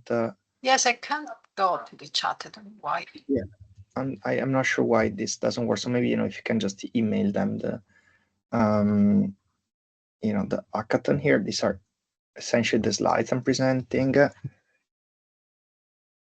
But so they have a reference point. But anyway, I'm walking through them. So you have this challenge. Essentially, that's a challenge for you to work as a team. You have about half an hour. I suggest you spend the first 5 minutes thinking about this. So that's forming a sort of element, forming norming element of the team. What is the problem? Who are the actors? What's happening? Who's suffering? Who's benefiting? What issues there are? Are there existing solutions and why they're not good enough? And that's a very important element because you will put forward your innovation, your creativity. What constraint do you assume? Obviously, you're working a scenario based. So, what are the boundaries of your solution? And what does success look like in a couple of years' time? And what I'll ask you to do within the next, half an hour is the following. So explain in simple terms what is the biotech element and how that work. And this is essentially nothing else than what you need to do when you're pitching an idea to an investor. You have a deck, you have a business plan, a presentation, you have your 30-second speech. I don't know if you've ever seen like Dragon's Den or things like that, where there are entrepreneurs pitching ideas to famous investors. It's a TV program. It's quite popular here in the UK. But essentially, you're going to tell me, hey, what are you doing, and why should I pay attention to you? Why, how do you convince me that that works? Then the next step is like, how does it integrate into, the real issue right here? There is a problem with the supply chain, which is quite clearly defined. Food supply chain is not coping with the presence of this allergen. You briefly reflect on what the risks or the ethical element of your solution are.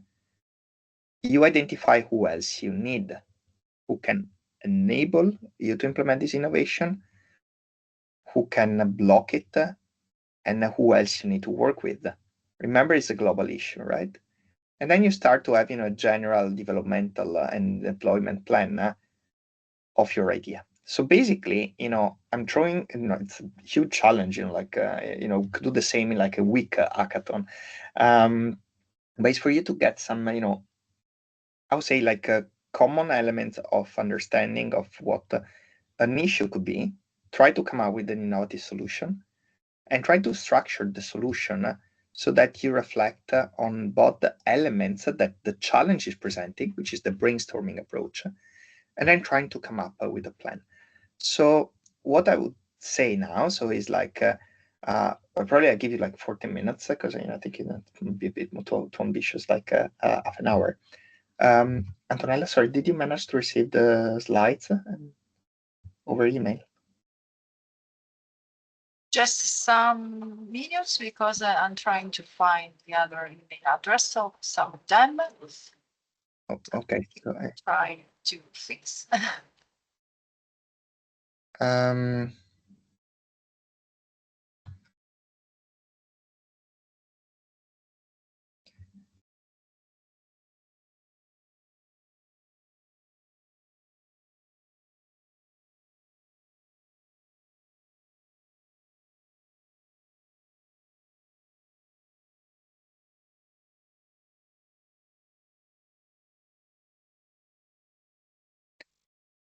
Right. So, but basically, so this is the challenge.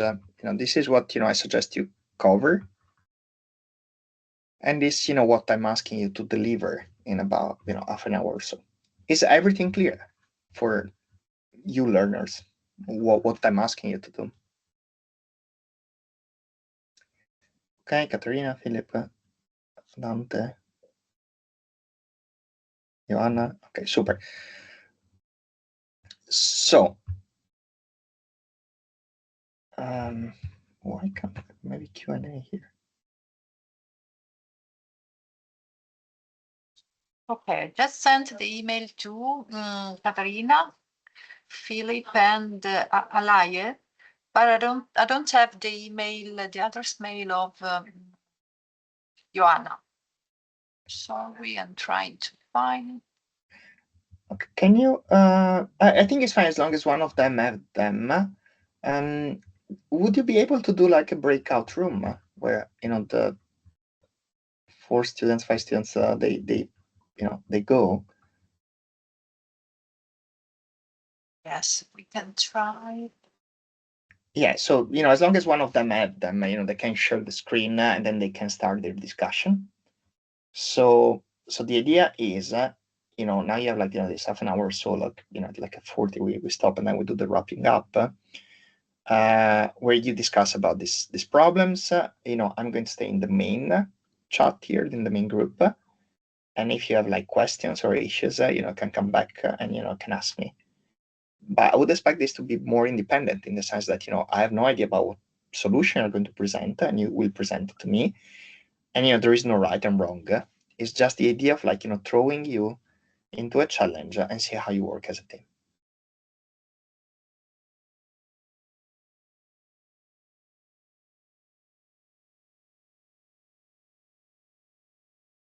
I can share it, the screen. Okay, super. So you can Yeah, so if we can do like this sort of like breakout room.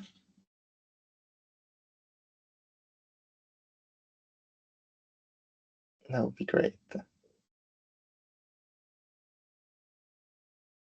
And the reason for this is not to interfering with you and your conversation.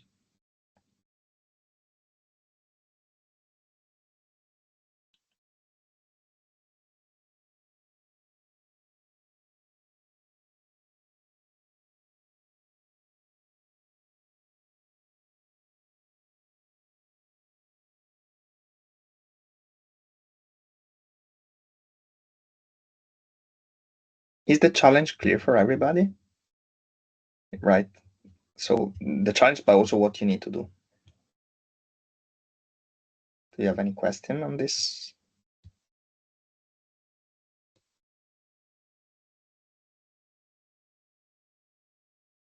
Do we wait until we would be allocated to the breakout rooms, or? I would say, yeah, I don't know how, how this is working. But I can't manage it. I don't know why. Because previously we. okay. So okay, so let's do like this then. So I'll mute myself, and I'll mute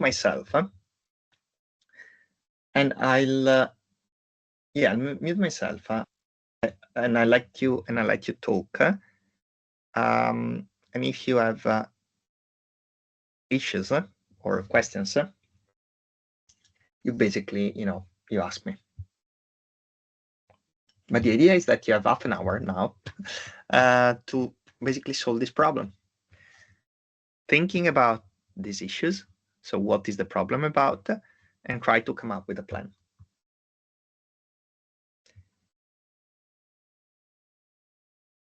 Yeah, here we are. Okay, all yours. I suggest you start. Okay, so yeah, like since it's a mysterious rise, that could be addressed from number of issues, number of perspectives, and there might be a number of issues. It might be either like diagnostics of like potential allergen, and we don't know whether this is like one allergen or a number of those. So yeah, I mean, if it's just like a mental exercise, we can probably just stick to that. Well, okay, this is this problem, and we would be solving the like exact problem that we have there. So yeah, like I don't know what would. Yeah. Yeah, I mean, like if it's like a number of allergens, we can think about the uh yeah, like either prevention, which might be like very, very optimistic way to do so, or on just like informing customers that, well, yeah, okay, hey, we have potentially these and these allergens in here, but this is probably not a biotech startup. Or if we think about like a biotech startup, it might be so that well, like most of allergies are caused by various proteins. So we can think about like enzymatic approach to treat like the food products or like food ingredients with the certain enzyme that would kind of destroy the allergen or like maybe modify somehow um, so it won't cause the allergy. And that would be super nice if anyone would can like speak also, so I don't just make a huge monologue in here. The idea is to work on teamwork, so that's the expectation. Yeah. That's the thing. So I'm like,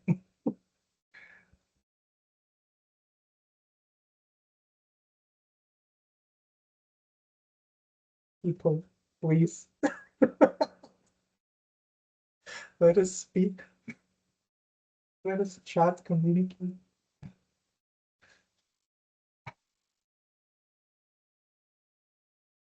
Oh, okay. Please feel free to chip in whenever you feel comfortable. So yeah, So okay, let's imagine we have mysterious protein that we need to identify and to develop like an enzyme that would attack this specific protein without losing the like consumer qualities. So that yeah, like okay, I don't know, like maybe it would be a bit like too chaotic, and yeah, like maybe we can like during the discussions. Yeah. I understand that like there are questions and stuff. I mean, like, well, uh, yeah. So like, perhaps we need to identify the protein like via some sort of crystallography or structural biology methods or something like that. So this would be like the problem number one in this scenario, to identify the allergen and to develop uh, like an enzyme that would target it. That probably might be also the biological insight as well to some extent.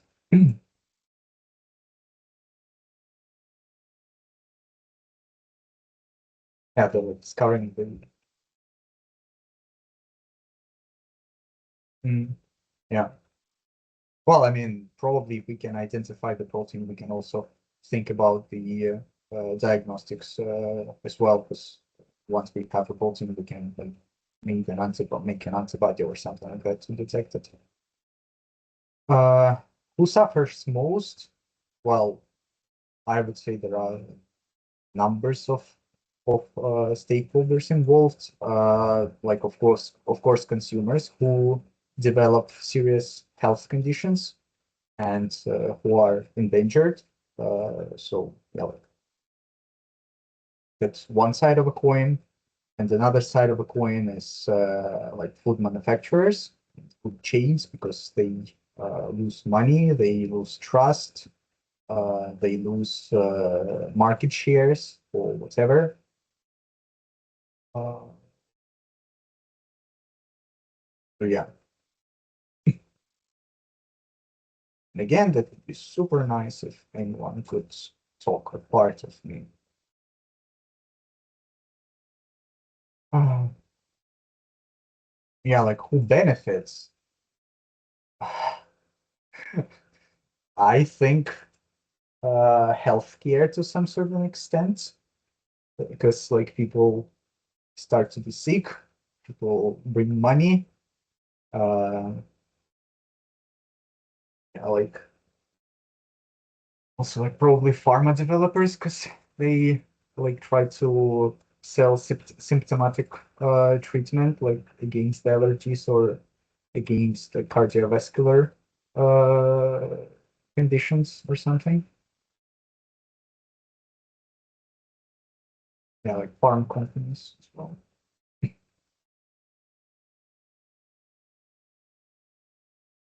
Which existing solutions fail and why? I would say because it's not targeted solutions, it's like more symptomatic solutions or whatever, and like to instead of treating symptoms, uh, that would be more crucial to eliminate the actual problem and to identify it. Huh.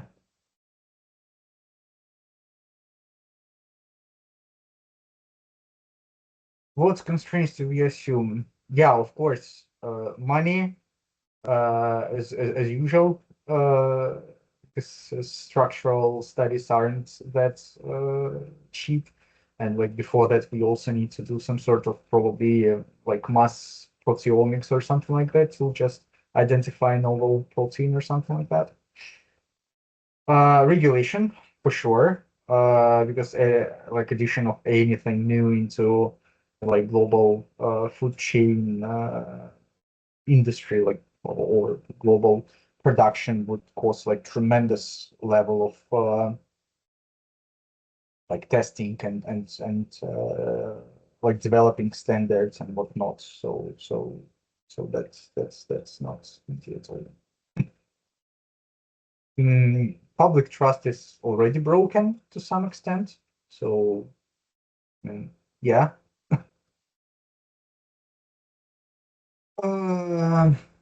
But I mean, again, like that's kind of double-sided coin, whether we like we can play on public trust here, because if it's already been broken by like spread allergy everywhere, we can say that like, well, hey, we can restore your trust in food, etc.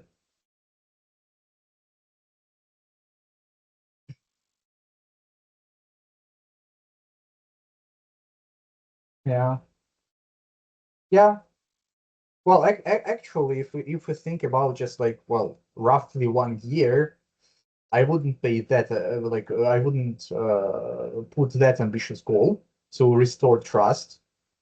And like if we think about just like 1 year goal, it would be at least to identify the cause and start to develop the like enzyme or antibody or something like that.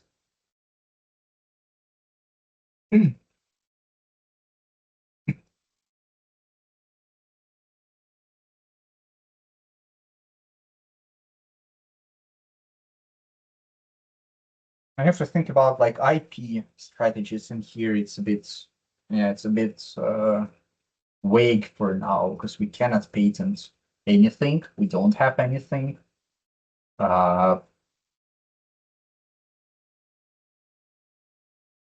Trade secrets, maybe.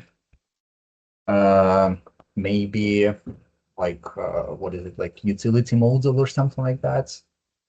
Yeah, good team, of course, but that's just would be like a proof of concept yet. So no, not much, but the scientists and researchers. Explain synthesis with the biotech element, and how it can work.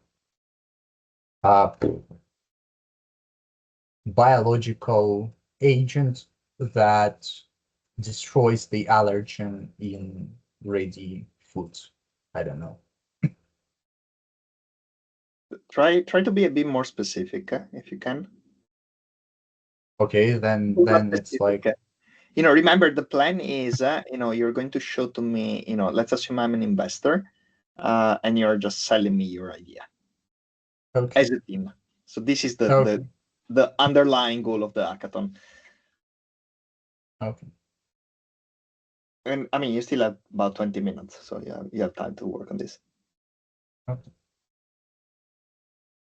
So yeah, then we can have like, yeah, like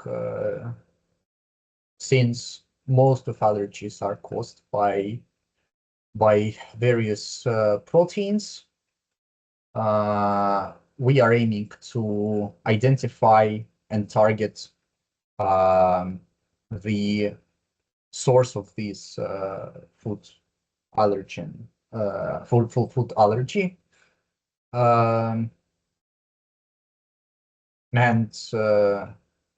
eliminate it from ready to consume products, for like from food chains, from your table effectively.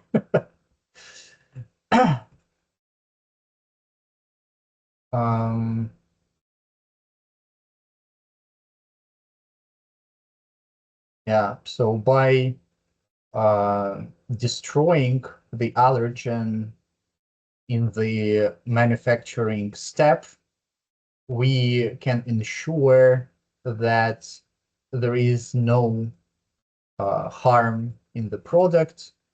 And also, well, since proteins are denaturing pretty quickly under some certain condition, we can especially focus on like possible like thermal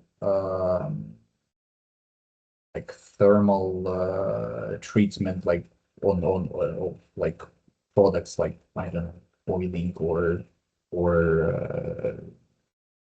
baking or whatever. So yeah, something like that, or yeah, or design like a protein or this enzyme that it would work like only in a specific condition, let's say like at 60 or 70 degrees, which would not really let it work in your body anywhere. Yeah, something like that. How does it integrate into real market supply chain and norm?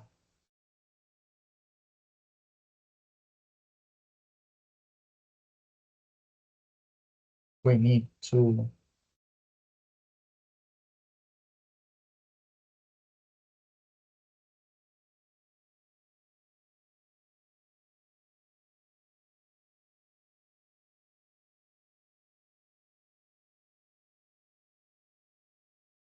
Yeah, that like I think it could be done to this with the same sort of logic as like polymerases um, were produced from like bacteria from like thermal springs or whatever that are naturally living in extremely high temperatures or something like that. I don't know.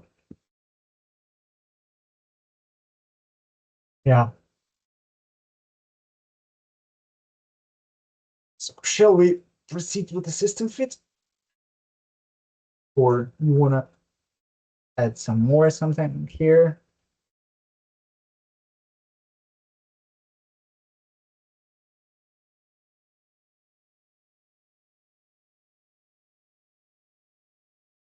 Yeah, perhaps. Well, I mean, we need to engineer it and let bacteria, or like engineer a bacterial strain that would kind of produce this environment, produce this protein function. Or I don't know.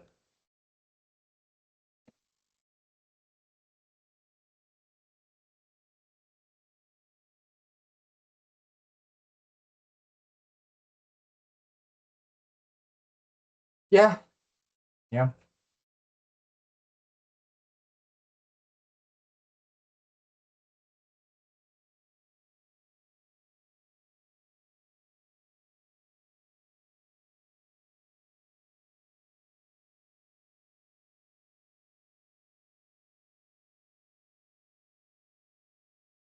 Mm-hmm.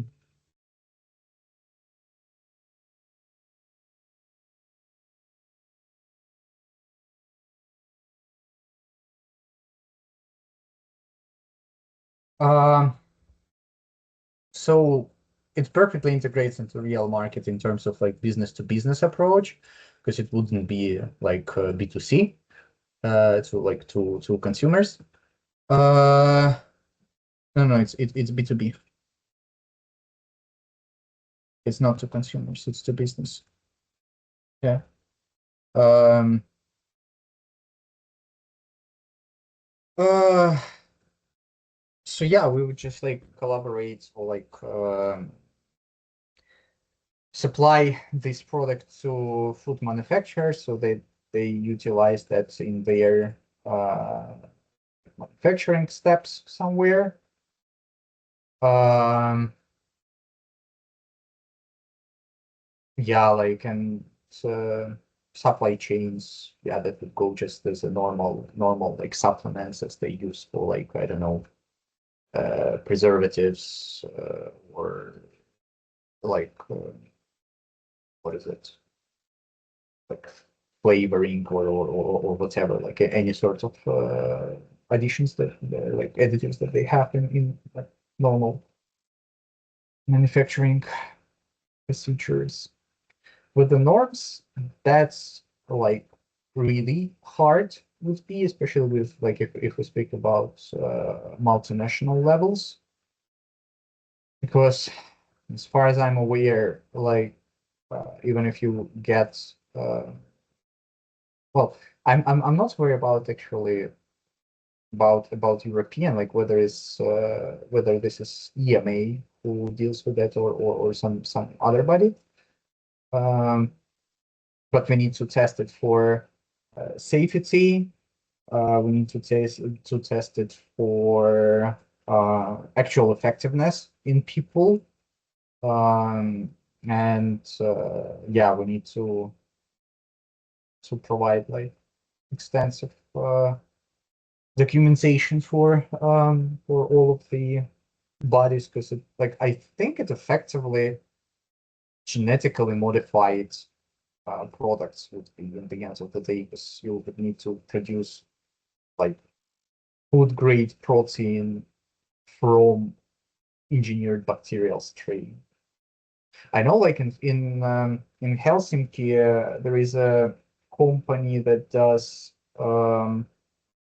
like sort of similar stuff, but like replacing some of the like animal proteins with the bacterial proteins. And well, to my regret, I don't know what exact regulations they need to like consider before going to the market. But yeah. Mm. Mm-hmm. That's the thing. Yeah, effectively, you can say it in a broad way that yeah, it's food industry, no matter. Ah,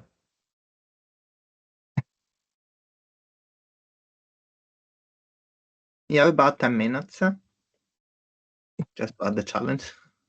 yeah, okay. Let's maybe go through the rest of things, and like afterwards, yeah, that will be removed.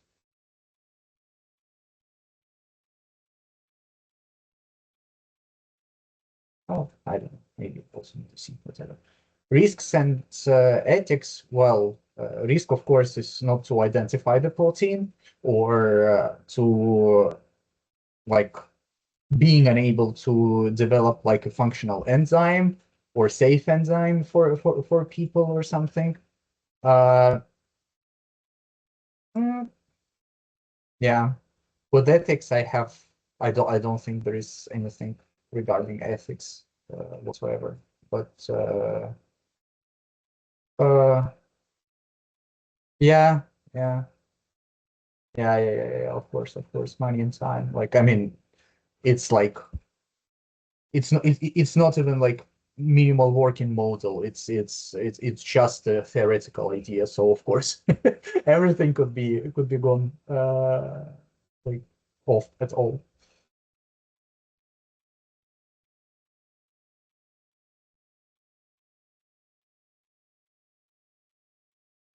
Is it ethics though, like an unsafe? Well, I mean, yeah, like bad experimental trial definitely as a is like a unethical thing to do. Uh, yeah, stakeholders. Yeah, like food suppliers. Like I mean, food industry. Like let's make it broad. Food industry, whatever. Uh, consumers. Uh, like authorities that are regulating like food safety and standards. Who else? Well, effectively everyone, like literally everyone, because that like if this would be added to like every single product on a market, then like everyone in the world would be affected. But yeah. Uh, yeah, healthcare, public, just a general public. Also food manufacturers, I bet they would like.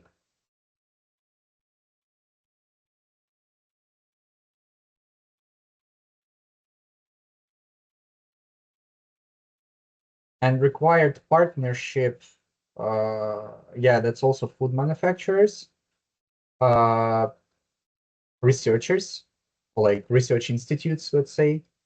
Um,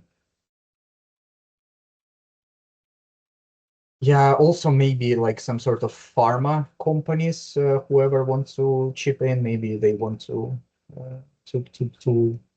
buy out this idea later on. Yeah, absolutely, investors, and like incubators, accelerators, whatever.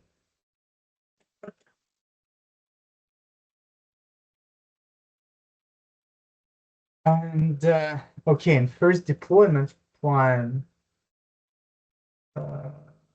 outline a 3-year timeline. So yeah, like year 1, it would be like research, just the research, and like probably proof of concept at best. So second year, yeah, I don't know. Might be like 1.5 years, something like that. Yeah. Once we get our proof of concept, we immediately apply for regulations. And once we apply to regulations, we can start to pitch in this to. No, we actually need to start pitching to investors already, like because we otherwise don't have money for proof of concept. So yeah, like we don't stop with pitching from the day one, most probably. Like grant applications. Yeah, like regulatory pathway, I think like starting from year 2, we can start actually like to apply maybe before even we have like something like, I mean, we can start with gathering like needed documents and like maybe start to do something. And like pilot and launch, well, I'm not sure whether we would be able to do it like in like maybe in the very end of 3-year timeline we can start to do like something pilot wise, and like launch maybe after that.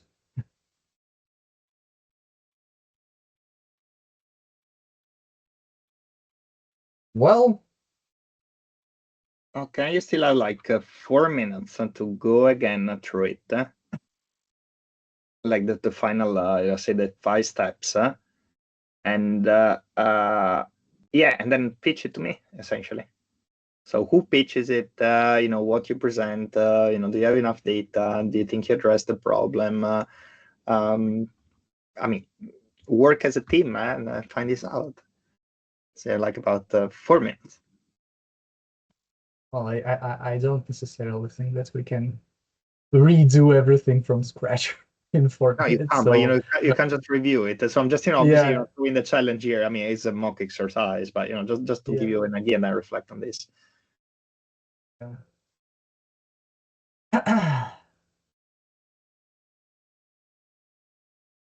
Yeah. Well, I mean, we can again like define the problem a bit more wide and broad, that the problem that people are suffering and people cannot be sure that they aren't they cannot be sure that they are safe consuming things. Yeah. So suffers most patients, yes. Food manufacturers, yes. Good, yes. Tensions arise. Yeah, I mean it's a global distrust, and like probably also like poor people suffer the most because they cannot afford themselves even like symptomatic like treatments or whatever. So it's like problem with governments, problem with like global distrust.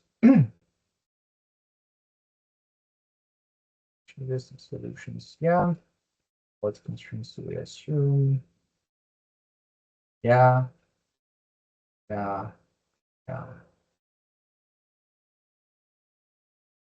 yeah, yeah. I don't have anything to add here.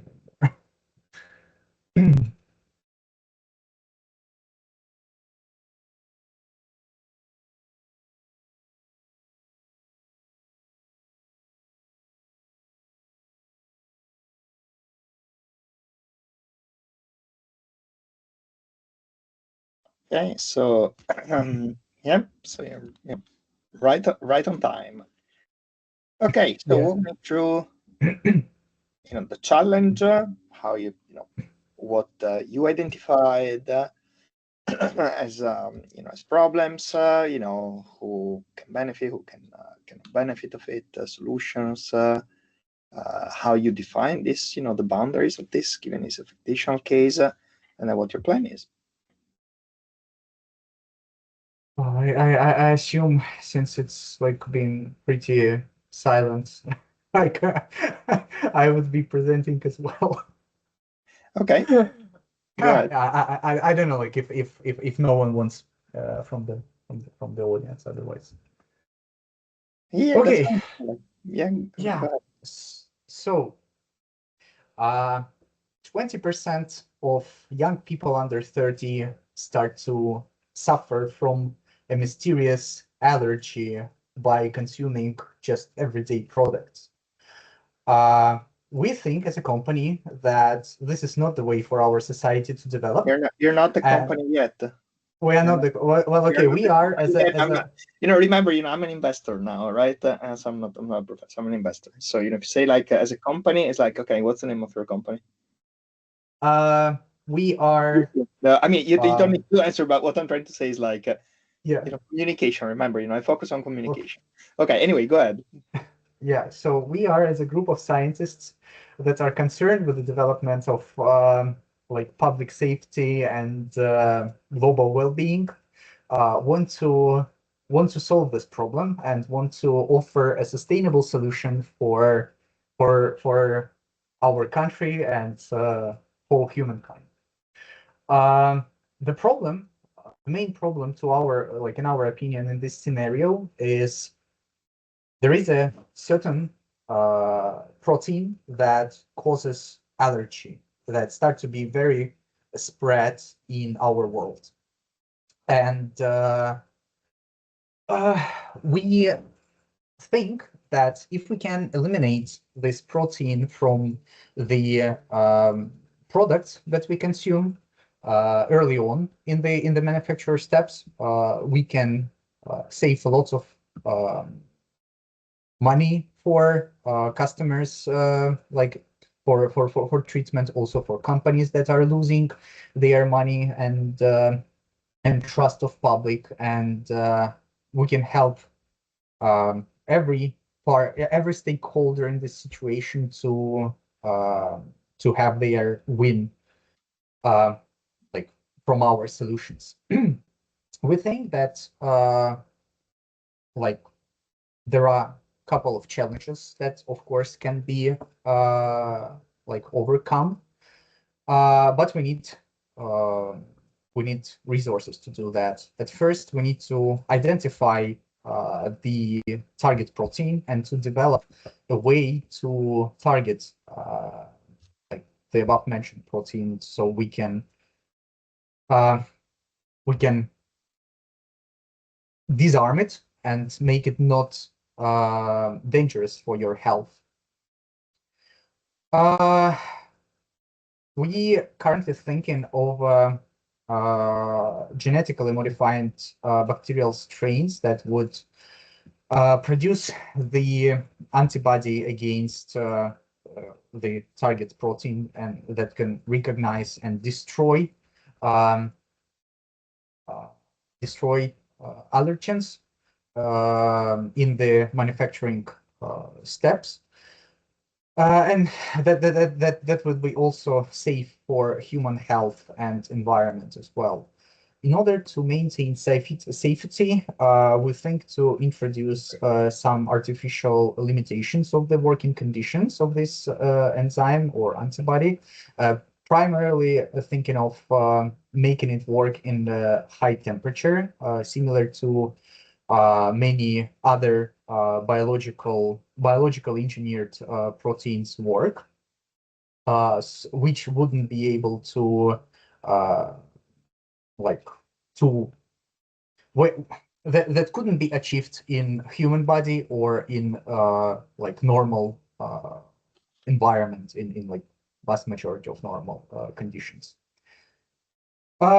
We think to integrate it as a B2B decision at first, and offer our service to supply like food industry and as a one of the suppliers. Of course, we understand that we need to undergo through extensive evaluation of safety and efficacy of our product, but we are ready to do that. And we identified possible risks in terms of identification of this protein and in terms of like requirement, time, and investment. We will do our best to maintain good manufacturing standards and laboratory practices to avoid bad experimental designs or like wrongfully organized trials to assure public and start to build trust in our product. As a stakeholders, yeah, it's mostly everyone in the world who are under 30 and who have relatives under 30. But if more specific, it would be food industry, consumers, regulators that would assess our product, governmental bodies that would also probably contribute to like development, researchers and research institutes. Of course, it should be noted that healthcare providers and possibly pharma companies would be really desired partners to have because of the resources and expertise in development of safe and consumer-grade products. And as for our deployment plan, we hope to achieve a proof of concept stage in 1.5 years after we identify the target protein and like develop minimally viable product. Yeah, like we think to apply for regulations actually slightly before than we have like proof of concept in order to meet the timeline requirements, and also being aware that like all documents gathering and application process is like time consuming by itself. So it would be good to start early on to be on time. And we hope to attract more investors at the stage of proof of concept, and yeah, like start to launch like safety trials and whatnot. And by the end of year 3, we hope to have a pilot product which we can start to launch in a small scale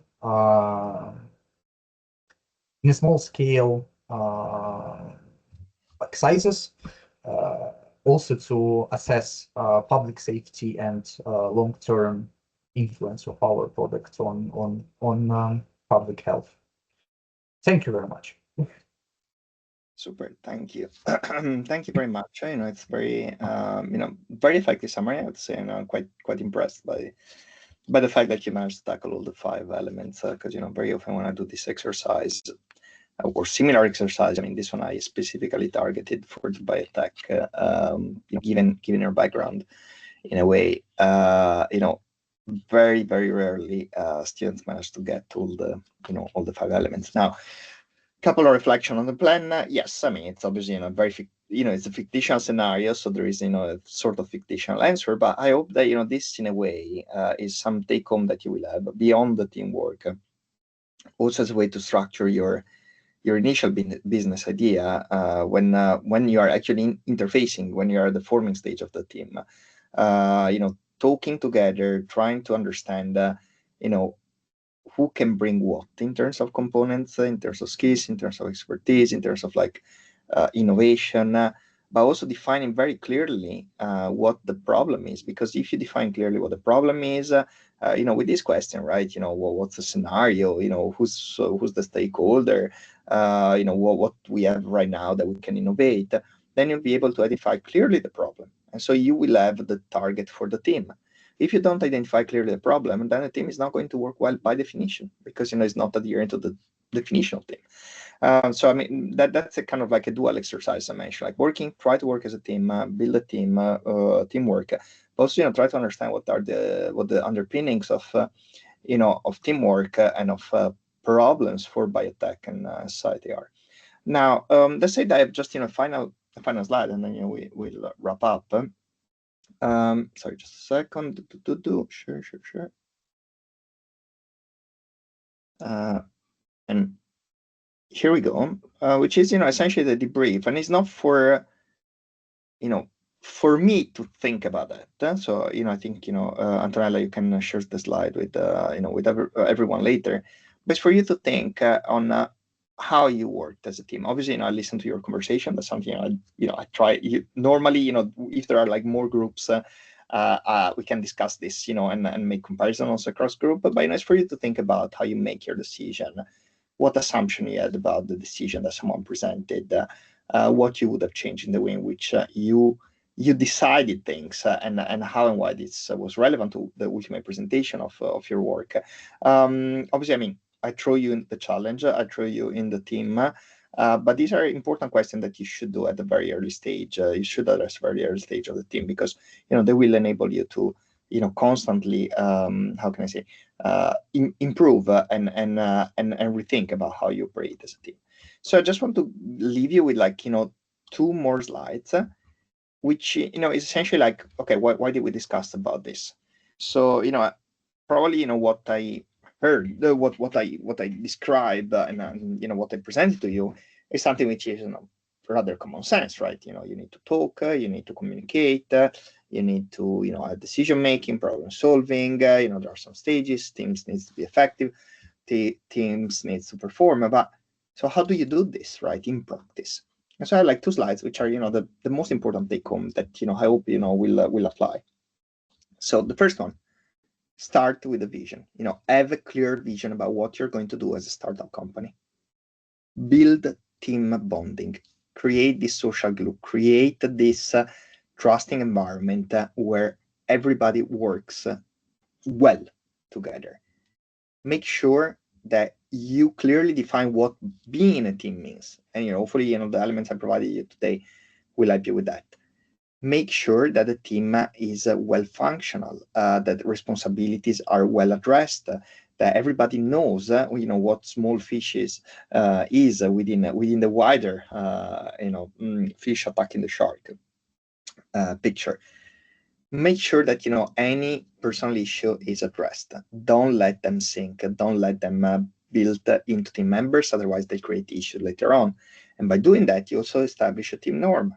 Communicate, discuss, work out what the logistics of your team are, and try to to work towards a solution. Start always with something easy. I on purpose set the challenge of like find the synonym, which I don't know, apparently wasn't that easy either. But start with something like that you can deliver in a very straightforward way, in a way that it's not too challenging and can break the ice. Again, the aim here is to celebrate the small wins, to get something done, to get accomplishment, to reinforce motivation, and to create a more solid structure within the team. By doing that, you always need to go back and forth about what you reached, what you achieved, and what you failed or you didn't accomplish, because it's part of learning. Both failure and successes are part of learning and growing as a team, as an individual. And make sure that you reward the fact, and you really appreciate the fact that you're working with team. Because working with a team is basically taking away a little part of yourself and giving to others. And so we are selfish as a species, And we, despite some things that we're very altruistic. We are both selfish and altruistic. So, but let's try to make sure that the altruistic component comes forward a bit more prominent than the selfish component. What do you need to do in practice now? Well, let's assume you have an idea, you have your challenge, your hackathon in a way. You break down, you identify what the key elements are. Then you need to form your team. Start with the best people you can find, both in terms of skills, as well as in terms of people that you have a good fit with, you can work well. Try to get as much as possible diversity in terms of backgrounds and perspective. These days, biotech is like even more interdisciplinary than like 10 or 20 years ago. You need to bring in a lot of competencies. You need to have competencies which are more on the technological side, but also on the marketing and operational side. I give you this example. One of my students, was a very, very successful startupper, and then at some point realized that was missing a managerial and leadership skills. So he went to me to ask for advice to on how to actually implement this within the startup that he founded and was developing, because he realized that was at the stage in which that from the the dreaming picture of like three boys in a garage, now they had something to actually deal with, and they didn't have the instrument, the skills, the knowledge about how to work together as a team, and he was already facing issues. Team was like starting like to fade away, different understandings and different priorities. So he actually he took the ownership of this and did really learn about how to foster teamwork. So that's why also in the background and perspective, you need people that are functional to your team. You don't need just people for the sake of having diverse people, but you need people that can bring and add value to the team.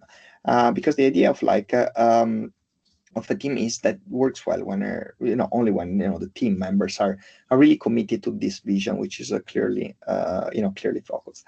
And also, yes, I close with this, just advice, find people with sense of humor, because you will have to fail. Eventually you'll face failure in the startup world, and it's best to laugh at that and just take it as a prompt to improve rather than just get it in sync with the failure. So it's important again to have the skills, but to have also the human and the personal side. With that, yes, we're actually sharp on time. So I would like to thank you for your contribution, for your participation. I hope it was useful. If you, for whichever reason, have questions or or want to talk further or just need advice later on, you are more than welcome to reach out. This is my email. I'm on LinkedIn, so you're more than welcome to keep the conversation going.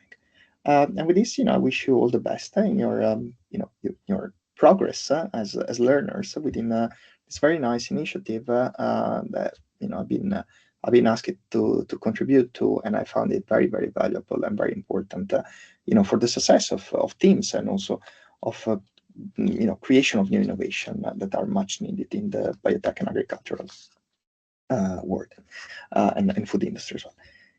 Yeah, so that's it on my end. So thank you. Thank you very much, Sebastiano. Thank you all for having participated today.